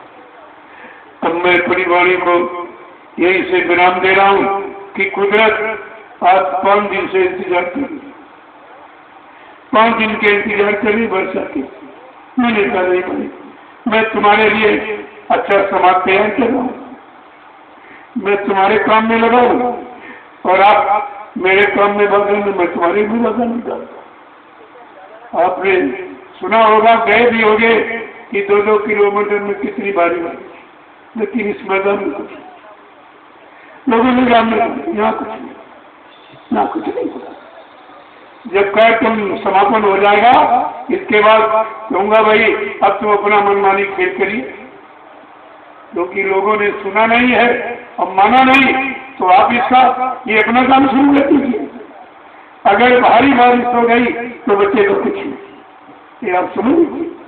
कलयुग में जल प्रलय होनी है, और आप सुनते अखबार, रेडियो, टेलीविजन, इंटरनेट देखते होंगे कि जगह जगह बाढ़, इतनी बाढ़ कि सब खत्म, और जगह जगह सूखा इतना कि सब जल गया कुछ नहीं।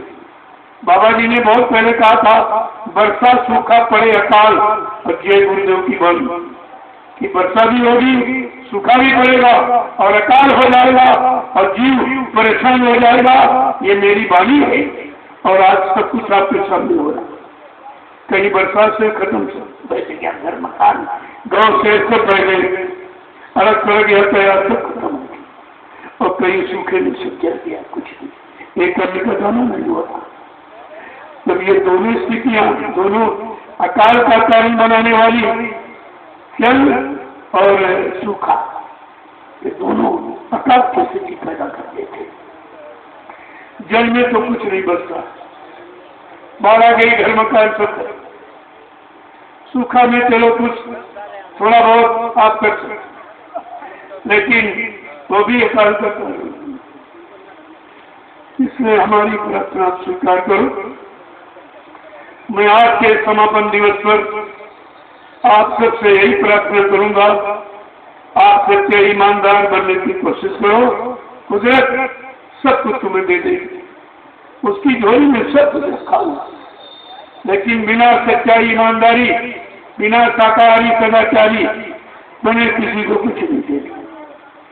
तुम ये नकली प्रार्थना और ढोल ताशे कितने बजा डालो, कितने मंदिर बना दो, ये ऐसे कुछ होने वाला नहीं। जब तक ये मनुष्य मंदिर ठीक नहीं होगा, वो मंदिर क्या करेगा? उस मंदिर में तो कुछ नहीं है। जो कुछ होना है इस मंदिर में मिलना है, इस मंदिर में और खोना है इसी मंदिर में। सारा मनुष्य मंदिर की ही करामात है, और मनुष्य मंदिर के लिए ही ये 7 पुराण लिखे गए, मठ मंदिर बनाए गए, गंगा जमुना बनाई गई, केवल मनुष्य मंदिर के लिए। ये मनुष्य मंदिर सब तरह से पाक साफ निर्मल पवित्र बना रहे, इसलिए ये सब निर्माण किया गया। और सब कुछ होते हुए भी और मनुष्य मंदिर गंदा हो गया, तो ये तो चारों तरफ में सजा मिलेगी कि आपने गीता की बात नहीं मानी, कुरान बाइबल की बात नहीं मानी, आपने किसी की बात नहीं मानी। तो जब तुमने किसी की बात नहीं मानी है तो कुदरत मनाने के तैयार, वो तो सबको मना लेगी। बड़े बड़े हिरण्यकशिप और रावण और कंस जरासंध जैसे 1 मिनट में मना लिए गए, तो एक कलयुग का जीव तो एक धक्का भी नहीं सह सकता।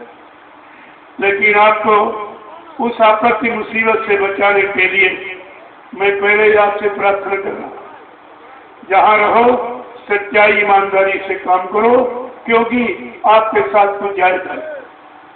कितना लूट लो, कितना इकट्ठा कर लो, जब चलोगे तो कपड़े उतार के नंगा कर दिया जाए और कहा इनको ले जाओ, ये नंगे आए थे नंगे जाएंगे, यहाँ से कुछ आप ले नहीं जाते। जब कुछ नहीं जाएगा फिर ये किसके लिए कहते? और ये शरीर का क्या कयाम कब नोटिस आ जाए आपको जाना पड़ जाए, क्यों? इस पर आपका अधिकार नहीं है। आप समझ रहे हो शरीर मेरा, लेकिन नहीं, आपका नहीं। अगर आपका हो तो आपके अनुसार इसको खत्म होना चाहिए, आपका नहीं। जब चाहेगा तब ले लेगा, और जब चाहेगा तब सामान छीन ले। किसी का बेटा छीन लिया, किसी की पत्नी, किसी का पति भाई छीन लिया, और तुम रोते रह गए। कुछ कर सकते हो? कहाँ रिपोर्ट लिखाओगे आप इसकी? ये आपको समझना चाहिए कि मानव जीवन क्षणभंगुर है, नाशवान है, और जल बिंदु के सदस्य क्षणमात्र में विलीन हो जाता है। हम आप रोते चिल्लाते प्रायश्चित करके रह जाते, कुछ नहीं मिलता। महापुरुषों ने इसीलिए तो समझाने के लिए ये सबसे एक चेतावनी के रूप में प्रार्थना ही किया था।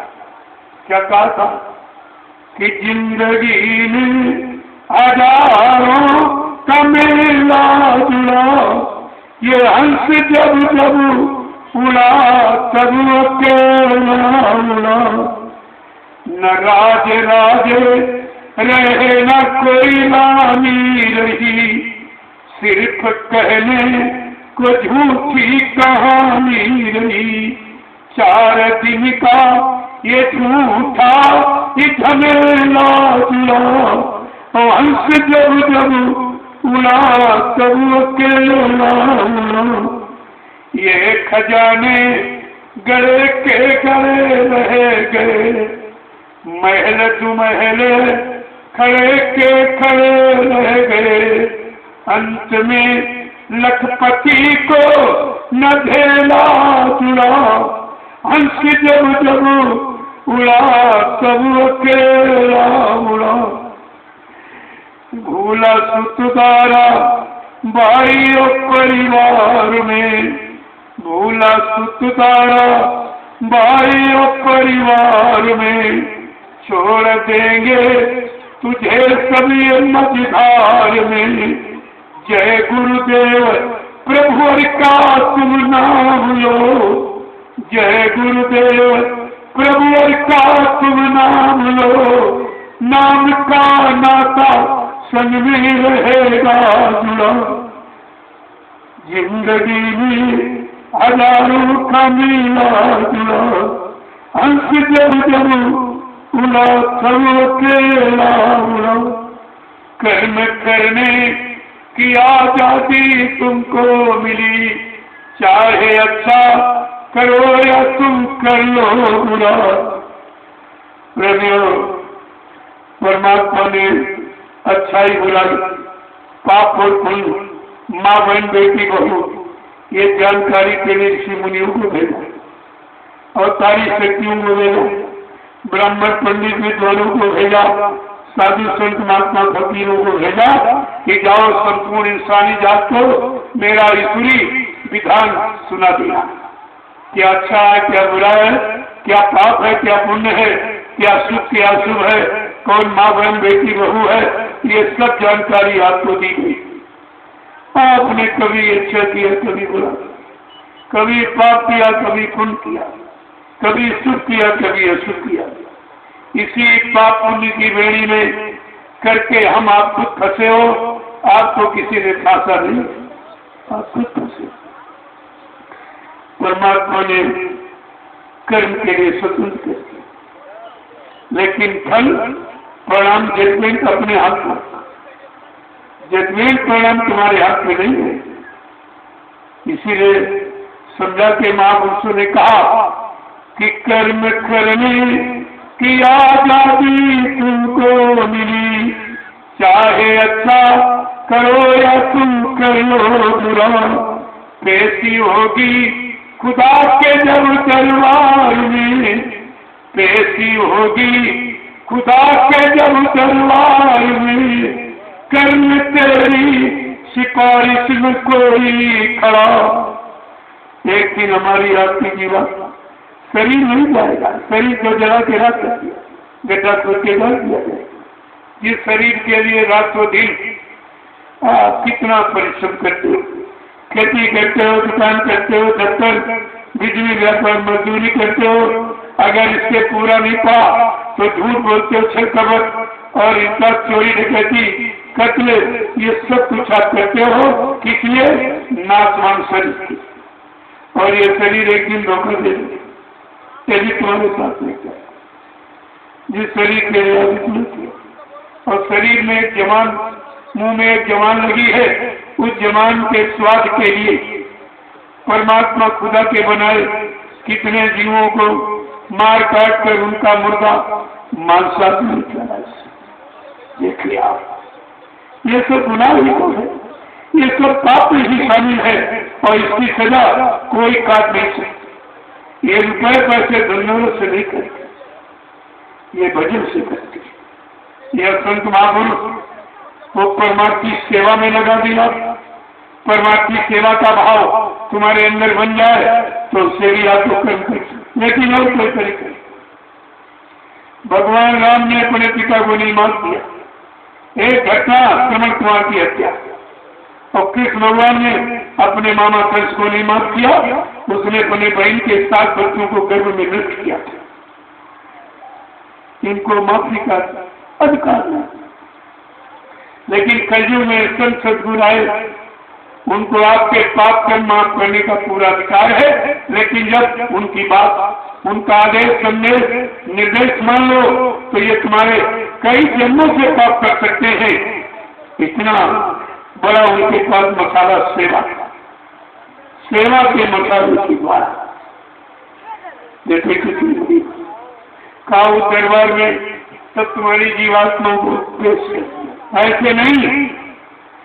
जमदूत फरिश्ते आएंगे, तुम्हारे सीने पर लात रखी और मार मार पीट पीट कर जीवात्मा को निकालेंगे। चल, तू जो वादा करके आई थी भजन का, तूने भजन तो किया नहीं, चल। ऐसे नहीं, मार पीट कर और घसीटते हुए उस दरबार में पेश करेंगे। फिर वो धर्मराज पूछेगा, मैंने तुम्हारे हित भरे कल्याण उद्धार के लिए मैंने साधु संत महात्माओं को भेजा, तुमने उनकी एक बात भी नहीं मानी, एक बात भी अपने जीवन में नहीं उतारी। जब तुमने मेरे भेजे साधु संत महात्माओं की बात नहीं मानी, नहीं सुनी, अब यहाँ कोई तुम्हारी सुनवाई किसी तरह की नहीं होगी। वो वाली धर्मराज यमदूतों को आदेश देता, ले जाओ उसको इस नरक में 1000 साल तक जलाओ, छलाओ, मारो और खाओ। इसने तमाम जीवों की निर्मम हत्या की और गंदा मुर्दा मांस यानी स्वास्थ्य के लिए मनुष्य मेरे बनाए। मनुष्य मंदिर में मेरी चेतन मूर्ति आत्मा के आगे इसने गंदगी डाली। ले जाओ इसको, हजारों जन्म में मारू कर। ये सजा और दुर्गति उधर हो रही है, लेकिन तुम्हें तो दिखाई देता नहीं। लेकिन संत महापुरुषों की दिव्य ज्ञान चक्षु नेत्र, जिसे थर्ड आई कहते हैं, जीवात्मा की खुली होती है। वो भूत भविष्य वर्तमान को और मृत्यु लोक से और उधर जन्म तक पूरा देखती है। और जीवात्मा को जो सजा दी दी जा रही है वो उसकी सजा को भी देखती। तब यहाँ पर आपको बताते समझाते, तुम्हारी बड़ी दुर्गति होगी। उधर जीवात्मा की पिटाई होगी और इधर शरीर को जलाया जाएगा। इसका भी अपमान। अरे भाई, नंगा करके किसी को जलाया जाए, क्या इससे बड़ा और कोई अपमान? और ये सबका हो रहा है और तुम्हारे परिवार समाज और सब जगह देखते हो, लेकिन तुमको इसका होश नहीं कि एक दिन हमारी भी यही स्थिति, एक दिन हमारा भी नंबर होगा। ये सजा हमको भी भोगनी पड़ेगी। अगर आप ये जानकारी अपने परिवार से कोई मुर्दा जलाया जा रहा हो, देख लो कि इसने बहुत अच्छे अच्छे काम, घर मकान बनाया, खेती खरीदी और सबको पढ़ाया लिखाया, बाल बच्चों को नौकरी, शादी ब्याह कराया, अब यही बच्ची इसके शरीर को जला रही। इसी शरीर से इस काम किया था और यही बच्चे इसको नंगा करके जला रहे हैं। तो आपको ये देखकर ज्ञान होना चाहिए, एक दिन हम सबकी यही हालत है। उसी दुख से निकालने बचाने के लिए सद्गुरु दयाल ने आपको नाम का रास्ता दिया। ये नाम से तुम्हारा काम होगा और नाम तुमको नामी अनामी से मिला देता, इसलिए आपको नामदान दिया गया। 2 नाम लेके महापुरुष आया, वर्णात्मक और ध्वन्यात्मक। जय गुरुदेव वर्णात्मक नाम के द्वारा ये शारीरिक, सामाजिक, पारिवारिक जो भी परेशानियां, लड़ाई है, झगड़ा है और मतलब यानी बीमारी, महामारी है और दुर्घटनाएं, इनको ठीक करेगा, इनमें राहत शांति पहुंचाएगा। और ध्वन्यात्मक जो 5 नाम है यानी उनकी ध्वनि सुनाकर जीवात्मा को जगा के परमात्मा से मिलाया जाएगा। इसलिए समृत मालिक दोनों तरफ का लाभ लेने के लिए दोनों नाम लेकर के आया और आपकी समझ में कुछ नहीं आया, जो तुम्हारी हर तरफ से मदद करने आया और वादा किया, संकल्प लिया और प्रतिज्ञा की। ऐसे नहीं कि बगैर ये सब काम किए मैं शरीर से ये काम करूंगा, न्याय सुरक्षा, रोजी रोटी, महंगाई, गरीबी, बेरोजगारी, पैसों की भरमार, चोरी डकैती, खत बलात्कार, मैं ऐसी व्यवस्था बना दूंगा, ये सब खत्म हो जाएगा, तुमको शारीरिक पारिवारिक सुख दिला दूंगा। और दुनियात्मक नाम से तुम्हारी जीवात्मा को जगह के परमात्मा उसमें रखा। जो दोनों काम करने आए और बिना पैसे, बिना कोई खर्चा, कोई सामान लिए जो दोनों काम आपका करा रहा हो, कराने का वादा कर रहा हो, आपने उसी को पहचान लिया, उसी को आप नहीं पहचानते। कितना बारी आपने अपना नुकसान। इसलिए अंतिम प्रार्थना हमारी यही है कि चेतो प्यारे सभी आदतो धर्म पर, चेतो प्यारे सभी आदतो धर्म पर, सतगुरु की हिदायत का पालन करो। कह रहे हैं संत न साथ देगा सफल, मौत के दामन में तू अकेला खड़ा। वहां तुम्हारा कोई साथी, केवल साथी बरती संगाती ये सब मरघट तक आंसू गिरा के वापिस लौटाएंगे, तुम्हारे साथ जाने के लिए कोई तैयार नहीं। तुमने कोई साथी बनाया ही नहीं, जो अज्ञाता भोल भ्रम में बनाया वो सब धोखा दे देगा। इसलिए महापुरुषों ने इशारा करके कहा कि तेरी तक पत्नी का नाता, तेरी तक पत्नी का नाता, कोली तक माँ का नाता है, मरघट तक जाते भाई बंधु, पर ये हंस अकेला जाता है। जब जीवन को तेरी कोई साथी बना, अरे पति मरा पत्नी साथ गया, पत्नी मरी पति साथ गया, बेटा मरे बाप साथ गया, बाप मरा बेटा, भाई मरा भाई साथ। अरे तुमने सही साथी का चुनाव किया ही नहीं, और जिनको बनाया वो सब ने आपको धोखा दिया। इसलिए संत महापुरुषों ने कहा, अरे तुम्हारे संगे साथी कौन? जो इधर का साथी उधर का साथी, दोनों तरफ मदद करेगा। कौन साथी है कि संगी साथी गुरु को लेना, इस संगी साथी गुरु जी को लेना, और भेद इन्हीं का जाना है, और सुरति सत्य का साधन करके और अपने घर चल जाना है, फंसना नहीं दे तो बिराना है। क्या ये पराया देश, ये काल माया का देश अगर तुम्हारा होता तो हमेशा यही रहते, कहीं नहीं जा गया। अगर तुम्हारा होता तो नहीं रहते। ये सब जाहिर हो रहा, ये तुम्हारा देश नहीं है, तुम्हारी जीवात्मा का सच्चा देश सतलोक, और मन का सच्चा देश शक्तिधाम, और दोनों यहाँ पर मुसाफिर रहते हैं, और दोनों फंसे पड़े हैं, और किसी ने अभी तक ये बात खोला नहीं, बताया नहीं कितनी बड़ी चीज, ये असली चीज खोल करके कहा कलयुग के जीव तुम बहुत कमजोर हो, सारी शक्ति भोग विलासों में तुमने खर्च कर डाली, तो तुम नया काम नहीं, लेकिन जो तुम्हारा मन पुराने कामों में शक्ति खराब कर रहा, इस मन को वहां से हटा लो। क्या कर लो कि इंद्री द्वारे बंद कर रखना, इंद्री द्वारे ये बंद कर रखना, और मन पर अंकुश लाना है, फंसना नहीं दे तो बिराना है। प्रेमी इसीलिए महापुरुषों ने कहा, ये मानव शरीर, ये मनुष्य मंदिर आपको केवल अपनी जीवात्मा के उद्धार कल्याण के लिए मिला।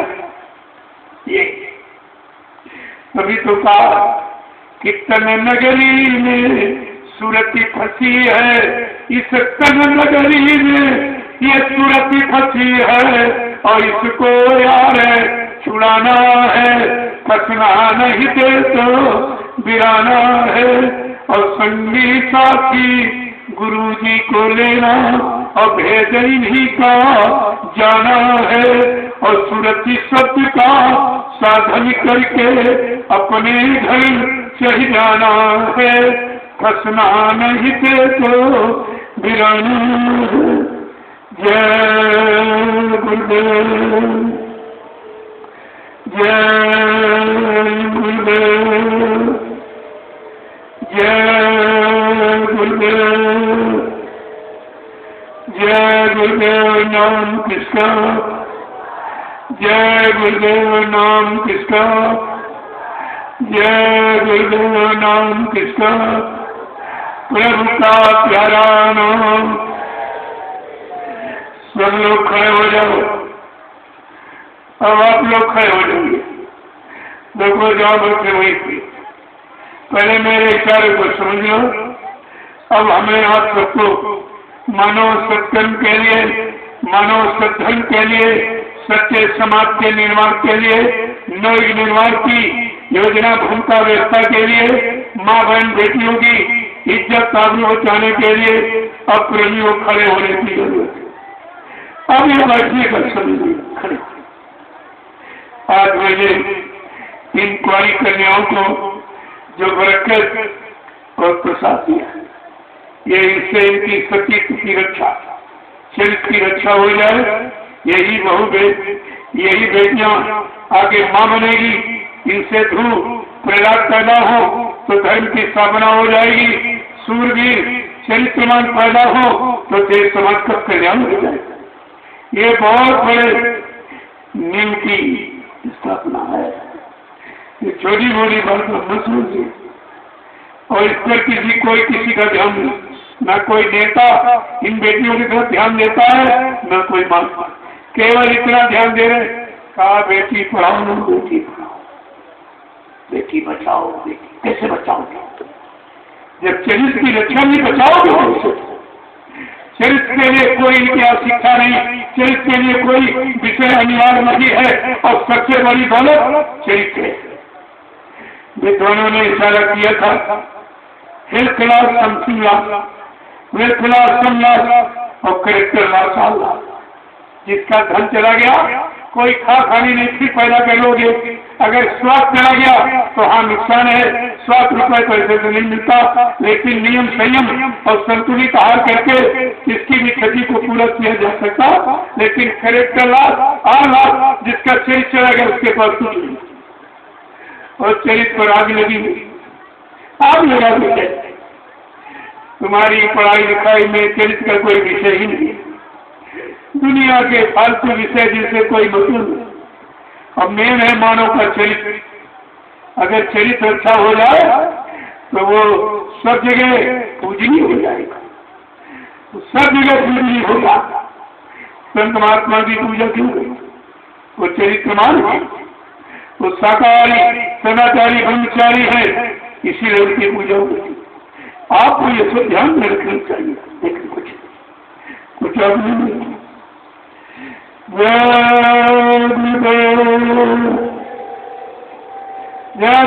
से बोलो, सामने बोलो, बोलना होगा। अभी से बोलो, दुख दर्द हरेंगे, सब कष्ट हरेंगे, सुख शांति भी देंगे। सबके दाता, सबके मालिक, प्रेम से बोलो, ये नाम नहीं इंसान का, ये काम नहीं इंसान का। जय गुरुदेव। इसलिए प्रेमियों, परिवार, समाज, नौकरी, धंधा, व्यापार, खेती, दुकान, मजदूरी में अगर सच्ची सुख शांति चाहते हो तो आप भजन करिए।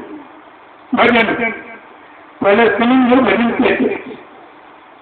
आप काम बंद करना भजन। आधा माला भजन भजन नहीं। भजन क्या है? मन की तरंग मान को बस हो गया भजन।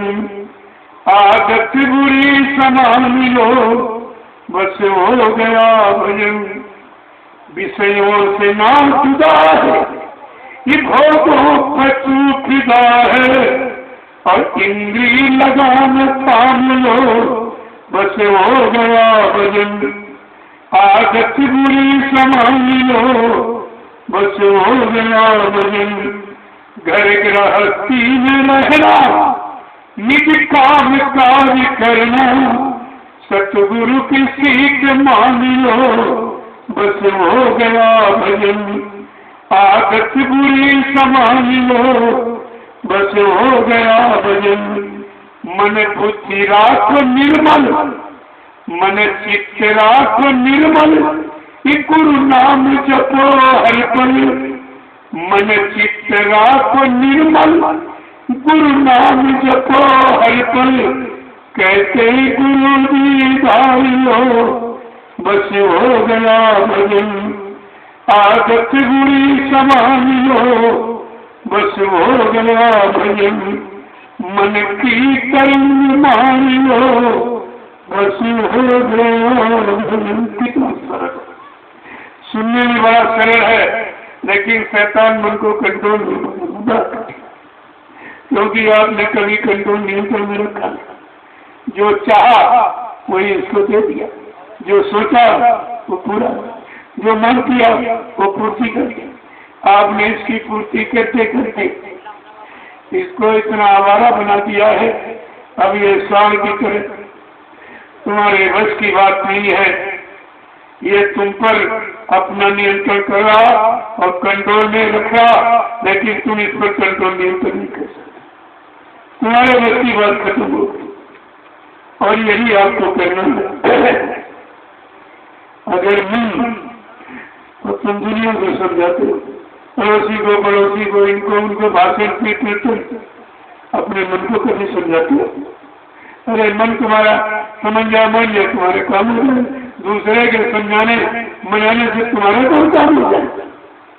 जब तक शैतान मन को समझाने की कोशिश नहीं करोगे, ये समझेगा नहीं, तब तक आप कोई काम सफलता तक कर ही नहीं सकते। और कोई ऐसा, इसीलिए मन को नियंत्रण कंट्रोल में रखने के लिए सदगुरुदेव ने 3 वाक्य आपको बताए हैं कि सत्संग करो और सेवा करो और भजन करो। बिना सेवा के ये मन बस में वही हुई, क्योंकि जब सेवा करोगे मन का जरूर गुमान घमंड ऐसा होता है, और जैसे गुमान घमंड उतरा और मन शांत हो जाएगा तो फट से अध्यात्म में लगा लो, फट से माला बजा दो, तब ये माला फेरेगा। अभी ये माला नहीं फेरता है। और कबीर साहब ने कभी तो कहा, कर में माला फेरे, जी फिरे मुखमाए, और मनुआ यदि 24 फिरे या तो सुमरन माने। अरे मन को फेरने माने मोड़ने के लिए आप ये माला पकड़ी और मन मुड़ा नहीं, मन तुमको मोड़ के ले गया, घसीट कर उधर रहेगा, उधर की तरफ जाओ, लगाया था वहीं पर, तो आपने ये समझा था भी कुछ। इसलिए भजन समझने का विषय, करने की तो क्रियाएं हैं, मन क्रिया से अलग है। भजन होता है, क्रिया नहीं जाता। जैसे आप श्वास लेते हो कि श्वास आती जाती, अगर लेते जरा बंद करके देखो प्राण चले जाएंगे, प्राण चले जाएंगे। जैसे श्वास आती जाती है, अगर इसी श्वास पर अगर नाम अंकित कर लो तो 24 घंटे ये माला तुम्हारी होती रहेगी, तुम्हें करने की जरूरत नहीं है। नाम तो केवल श्वास पर अंकित करना है, इसी को अस्पा जाप कहते हैं। बिना जपे जाओ, कितना सरल, चलते फिरते, उठते बैठते, सोते जागते, काम करते, आप जय गुरु नाम लेते, तुम्हारा भजन हमेशा, कोई खर्चा नहीं, कोई तैयारी नहीं। अरे शरीर हाथों पैरों से काम करते हो, जवान से तो कोई काम नहीं करे, खाने की बात कोई काम नहीं करे, तो जवान को लगा दो सुमरन में प्रभु के नाम, तुम्हारा ये अनवरत भजन होता है। कैसे में कितना सरल कर दिया, बिल्कुल सरल, कुछ नहीं। थोड़ा सा ध्यान दे दो, घर से चलो जय गुरुदेव जय, कोई किराया नहीं पड़ना, कोई खर्चा नहीं, और काम का हो जाए। उस दिन आपका दिन कितना सुखमय होगा, कोई दुर्घटना नहीं होगी, कोई परेशानी नहीं। करके तो देखो, करके देखो। नाम की कमाई मीरा सैदुल, कभी नानक रविदास कभी नाम की कमाई की, और नाम से धाम को पहुंच गया अपने घर पहुंच के। जब तक नाम की कमाई की, यहाँ जीवों को सुख तथा सच्चाई का रास्ता बताते रहे, और जब नाम की कमाई पूरी हो गई तो अपने घर चले गए। अरे तुम भी करें, यह सबको अधिकार है क्या कोई नाम की कमाई, भजन में कोई जात पाती का झगड़ा नहीं, कोई जात पात। परमात्मा को पाने में जात पात, रुपए पैसे धन दौलत, जात बिरादरी ये कुछ काम नहीं। सभी कहा है जात पात पूछे नहीं कोई, और हरि का भजन से हरि का।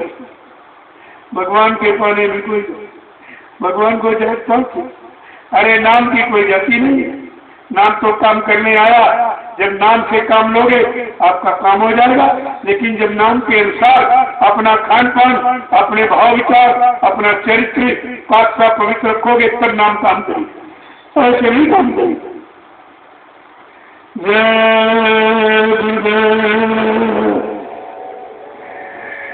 आज मैं इसका तब को पूर्ण विराम ले लूं।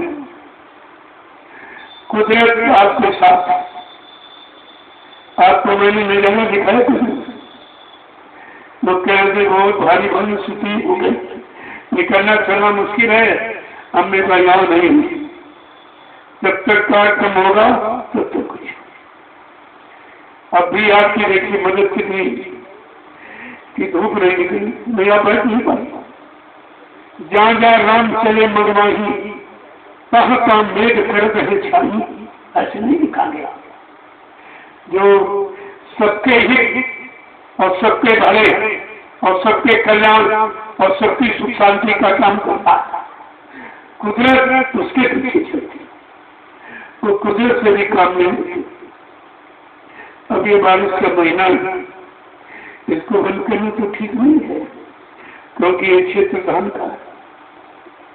जब धान पानी चाहिए तो, लेकिन बीच में पानी हुआ, लेकिन सत्संग में कोई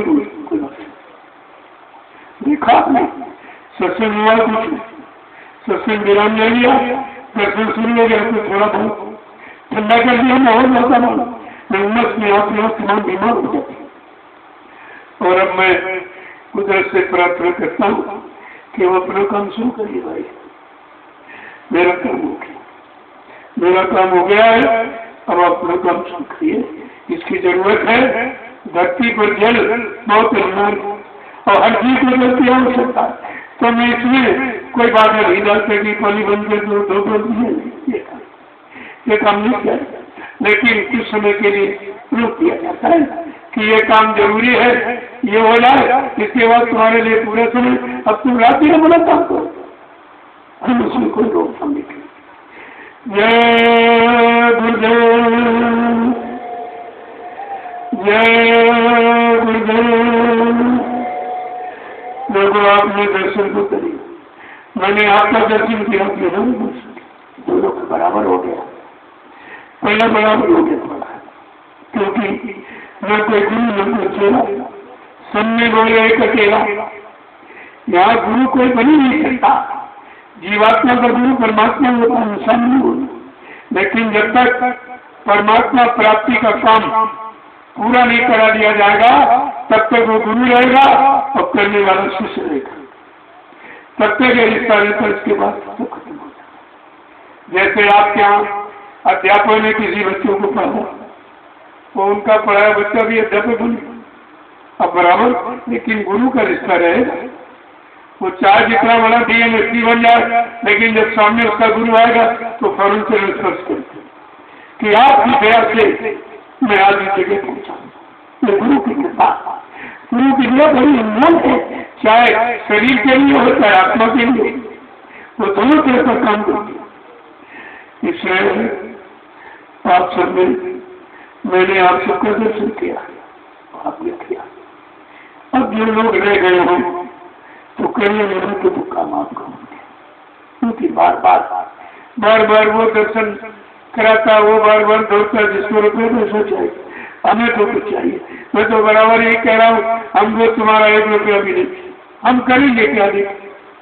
अभी ये मानते नहीं, कहते नहीं हमारा 1 रुपया 2 रुपया 30 50 100 रुपये ले लो और इसी समय के सत्य प्रचार में लगा देना। ये कहते मेरे पास समय नहीं, घर गृहस्थी परिवार छोड़ के मैं आपके साथ हूँ, या खेती दुकान दफ्तर बिजली व्यापार मजदूरी बंद किया आपके साथ हूँ। हमने कहा अगर तुम्हारी ऐसी कोई श्रद्धा है, सेवा नहीं श्रद्धा, मेरे पास आपकी दी हुई गाड़ी है, इसी से गाड़ी में तेल डाल के हवन कर दूंगा। सारे हिंदुस्तान में तेल का हवन करके गुरु की हकीकत का पर्दाफाश कर दूंगा। एक आपका हो जाएगा, हो रहा, थोड़ा बाकी अभी हो जाएगा, लेकिन हमको चाहिए, हम करेंगे क्या? अब आपने दिया, मैंने सही से कर दिया। तभी तो प्रवीण कहते नहीं नहीं हमारा ले लो हमारा, क्योंकि कहते हमको तो लगाना नहीं मालूम कि अच्छा कहाँ बुरा कहाँ। आप हमारे कमाई को ऐसी जगह लगा दो मेरे शारीरिक पाठक्रम भी कर जाए और अध्यात्म में तरक्की हो जाए। तो मैंने आश्रम निर्माण उचित समझा। कलयुग में, अन्य युगों में मंदिर शिवाला, लेकिन कलयुग में आश्रम। आश्रम अपने अपने श्रम, जो आपने अपना अपना श्रम गाड़ी कमाई करके दिया, उससे जिस आश्रम का निर्माण होता है वो तुम्हारा श्रम फलीभूत, उससे आपको लाभ मिलता है। तो बहुत बड़े आश्रम की स्थापना हो रही है। नैनी धाम में सतगुरु धाम की स्थापना होने का ये कहीं आपने सुना नहीं होगा। और नैमिषारण्य 88,000 ऋषियों की तपस्या की तपोभूमि, उसी पर इस सतगुरु धाम की स्थापना होने जा रही है। मैंने देश के समस्त भक्त प्रेमियों से केवल यही कहा, भाई अपने रहने की जगह बना ली, ठहरने की, रहने की, सोने की, खाने पीने, भंडारा चलाने की अपनी जगह बना लो। क्यों? अपनी व्यवस्था बड़ी खराब हो गई। अगर किसी के खेत में भंडारा लगाओ तो सरकार कहती है कि खेत वाले की, यानी उसका खसरा खतो नहीं लेना, उसका दस्तखत ले आओ, लेखपाल से इसको मत करवाइए, तब माना जाएगा। बड़ी दिक्कत। तब हमने अपनी बार पहली बार इशारा किया कि आप लोग अपनी जमीन बैठने की बना लो, ये झंझट खत्म हो जाए, सब परमिशन दुनियादारी सब खत्म हो जाए। अपनी जगह बैठने की, सत्संग करने, सुनने की, सेवा करने की, ठहरने की और रोटी खाने की और दिशा मैदान तो अपनी जमीन, किसी की कोई जरूरत नहीं थी।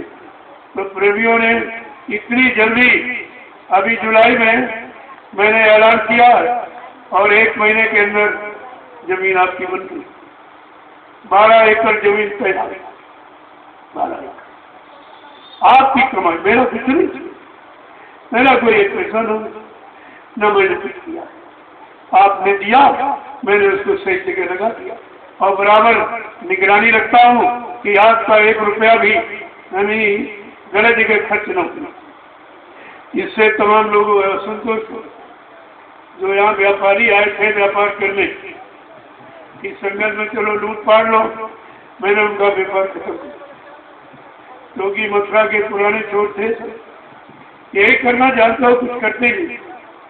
मैंने अपनी बार कहा कि आप अपनी गाड़ी कमाई भी लेके मेरे हाथ में दो और अन्य यही लेके आओ नैमिषार। और इतनी छोटी सेवा किसी ने नहीं, 2 किलो गेहूं और 25 रुपए, इतनी छोटी सेवा कोई लेगा ही नहीं। किसी को दो तो फेंक दे, और उससे कितना बड़ा निर्णय निकला है, हर गरीब की सेवा लग गई और उसमें हजारों कुंटल मछली, 5-6 लाख प्रेमियों ने भोजन किया, 7-8-9 दिन और 1000 कुंटल मछली गया। तो मैंने कहा भाई तुम्हारी चोरी खुल गई, तो 7 सालों में का अन्न कहा चला, हमको तो आपने दिया नहीं, और 7 सालों का ये सेवा प्रेमियों की कहाँ चली गई?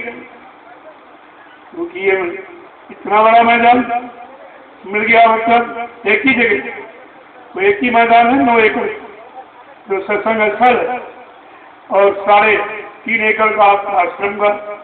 सोचते हैं कि आपकी गाड़ी कमाई, क्योंकि बहुत प्रेमियों नहीं दे पाई, कहते नहीं तो जो दे रहे हैं और थोड़ा सा भंडारों के लिए और मतलब आवास और दिशा मैदान के लिए 5-6 एकड़ और मिल जाएगी, तो आप सब काम अपनी जमीन पर करें।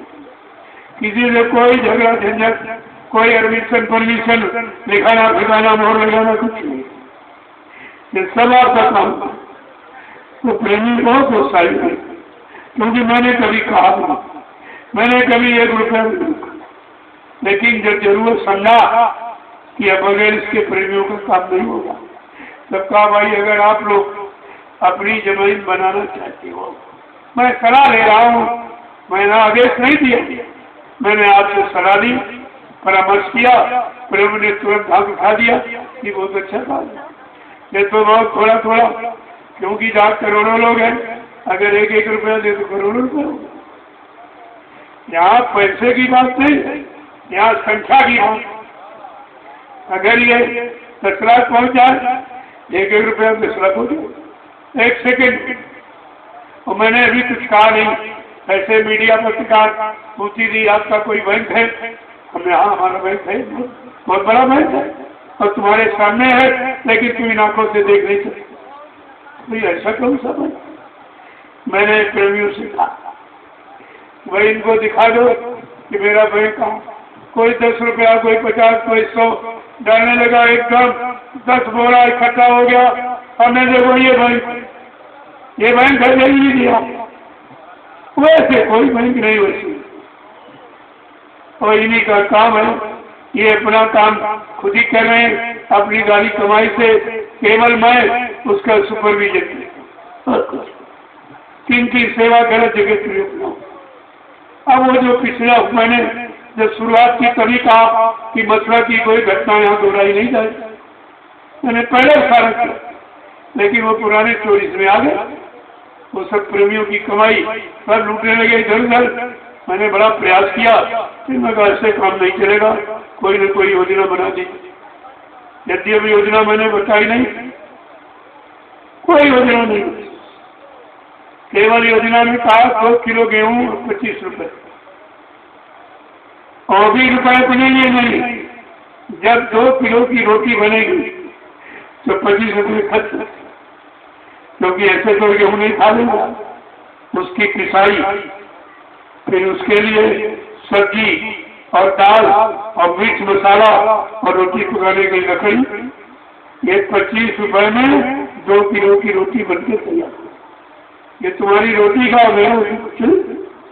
मैंने अपने कभी कहा, मैं कभी कहूँगा, हमें उसकी जरूरत नहीं। और जब समझ नहीं पाया, जब मैंने बताया कि 25 रुपए केवल 2 किलो की रोटी जब तैयार होगी खाने की होगी, तब 25 रुपए खर्च हो जाएगा। दाल है, सब्जी है, तेल है, और मिर्च मसाला और लकड़ी, अरे तभी तो रोटी खाओगे, सूखी थोड़ी खा लोगे। तब लोगों की समझ में आया ये तो अच्छी बात है, अरे यहाँ अच्छी और सच्ची बात कही जाती। अब तुम अच्छी समझ में नहीं बैठ रहे हो, तो सत्य की सोच में हो नहीं, तो तुम्हारी समझ में जरूरी नहीं आती।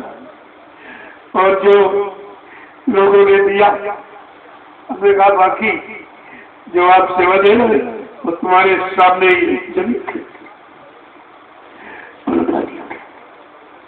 और बाकी प्रेमी हुई भी, क्योंकि समय पर भेज नहीं पाया, क्योंकि आपने सेवा बाद में, क्योंकि सरकार ने नियम निकाल दिया कि कोई व्यक्ति नगद 2000 से ज्यादा दान नहीं कर सकता, और कहा वो अपने खाते से कर सकता। उसका मतलब केवल यही है, वो सारी पूंजी आपकी जानना चाहते हैं कि तुम्हारे पास कितनी पूंजी है, इसलिए अपने खाते में मंगा रहा, और इसका कोई मतलब नहीं।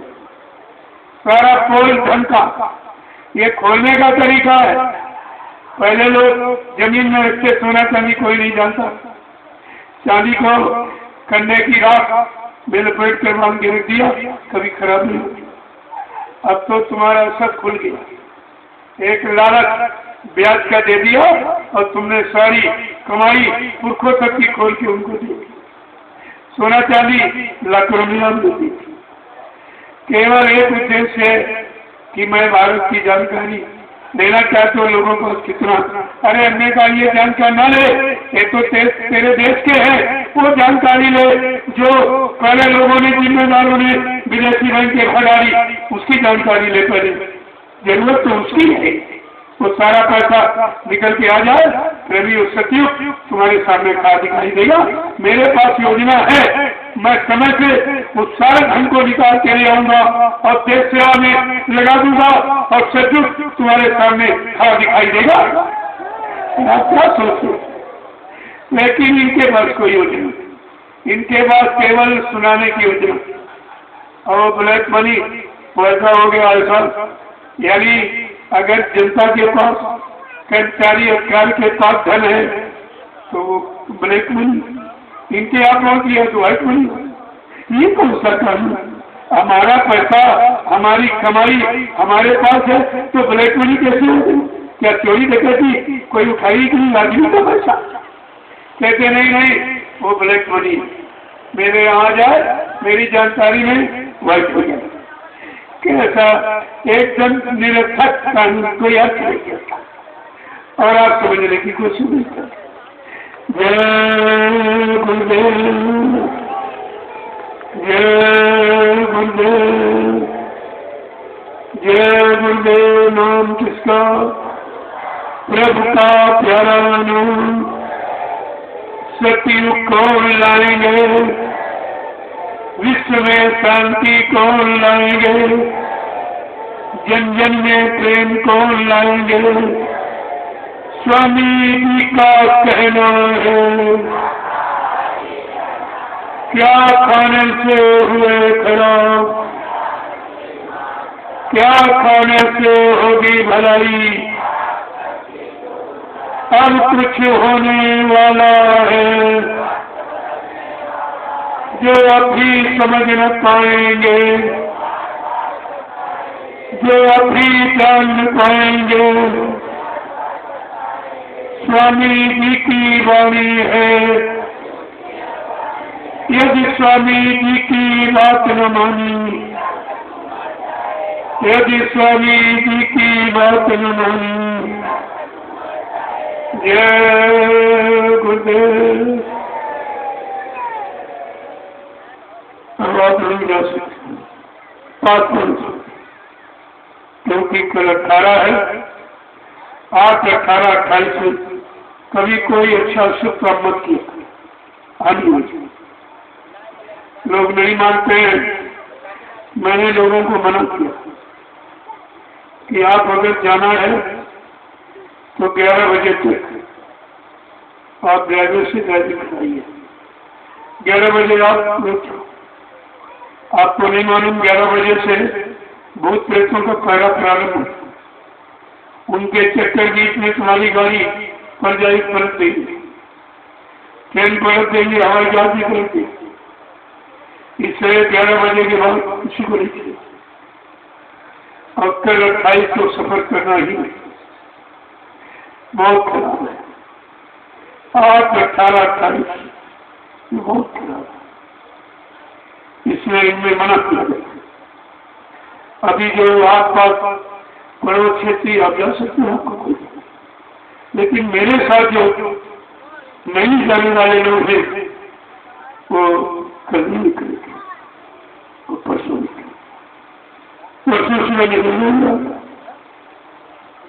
अगर आज निकलना है तो 11 बजे तक दूरी तय कर लीजिए, वहाँ प्रोग्राम, लेकिन उससे कोई फायदा नहीं होगा कि रास्ते आप कल पूरे दिन कहाँ पड़ेंगे, कहाँ भोजन करें, क्या क्या। इसे तो समस्या बनी है। यहाँ भंडारा चला, आपको भोजन नहीं। जो लोग जाने के बड़े इच्छुक हैं, भंडारे से रोटी ले लें और आप अभी तत्काल प्रस्थान कर दीजिए। 11 बजे तक कहीं पर बोल दीजिए। लोग मानते नहीं। बाद में मेरे पास मोबाइल से फोन करते हैं, हमारा एक्सीडेंट हो गया, हमारी गाड़ी पलट गई, तो भाई न मानने का परिणाम तो वो होता है। क्या तुमसे कोई हंसी मजाक किया जा रहा? हमको तुम्हें रोकने से मिलेगा क्या? लेकिन तुम्हारा नुकसान होने वाला है, इसलिए मैं आपको रोकता हूँ।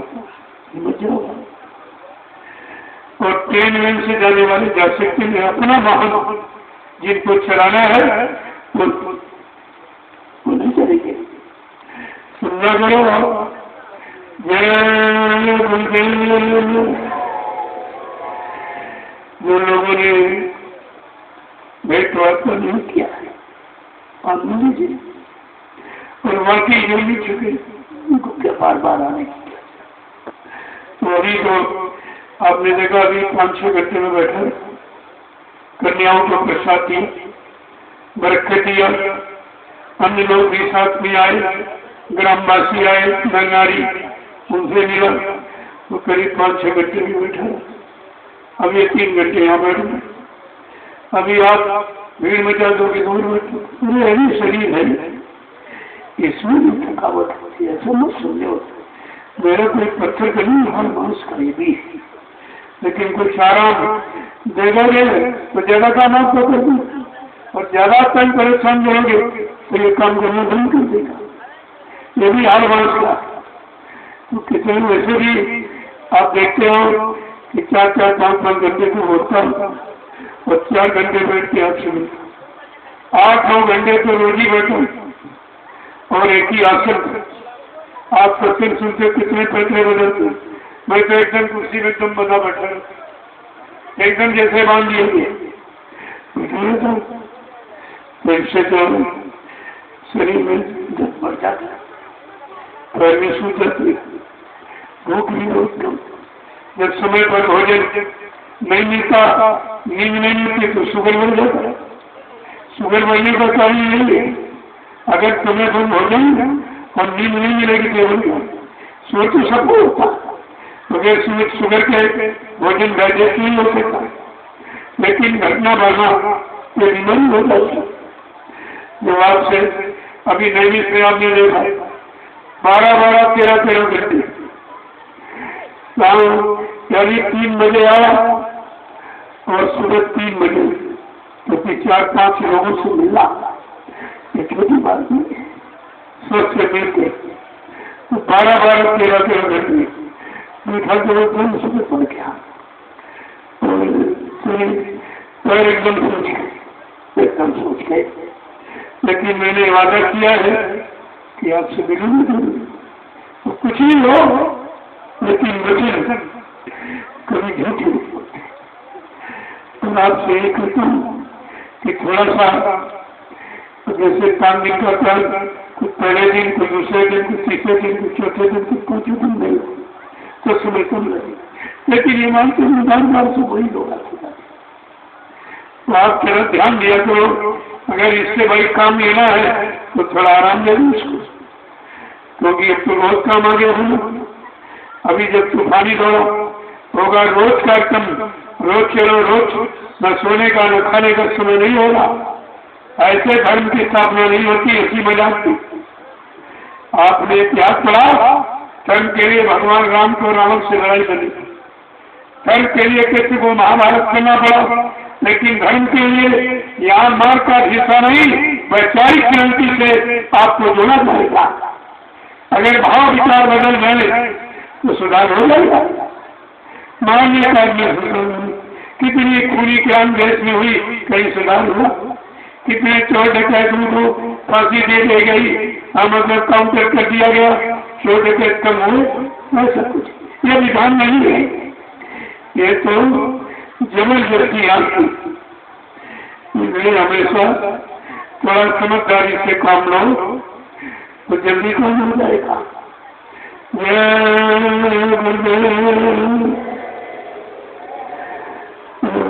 आप मेरे इंतजार करो, मैं थोड़ा अंदर जाता हूँ,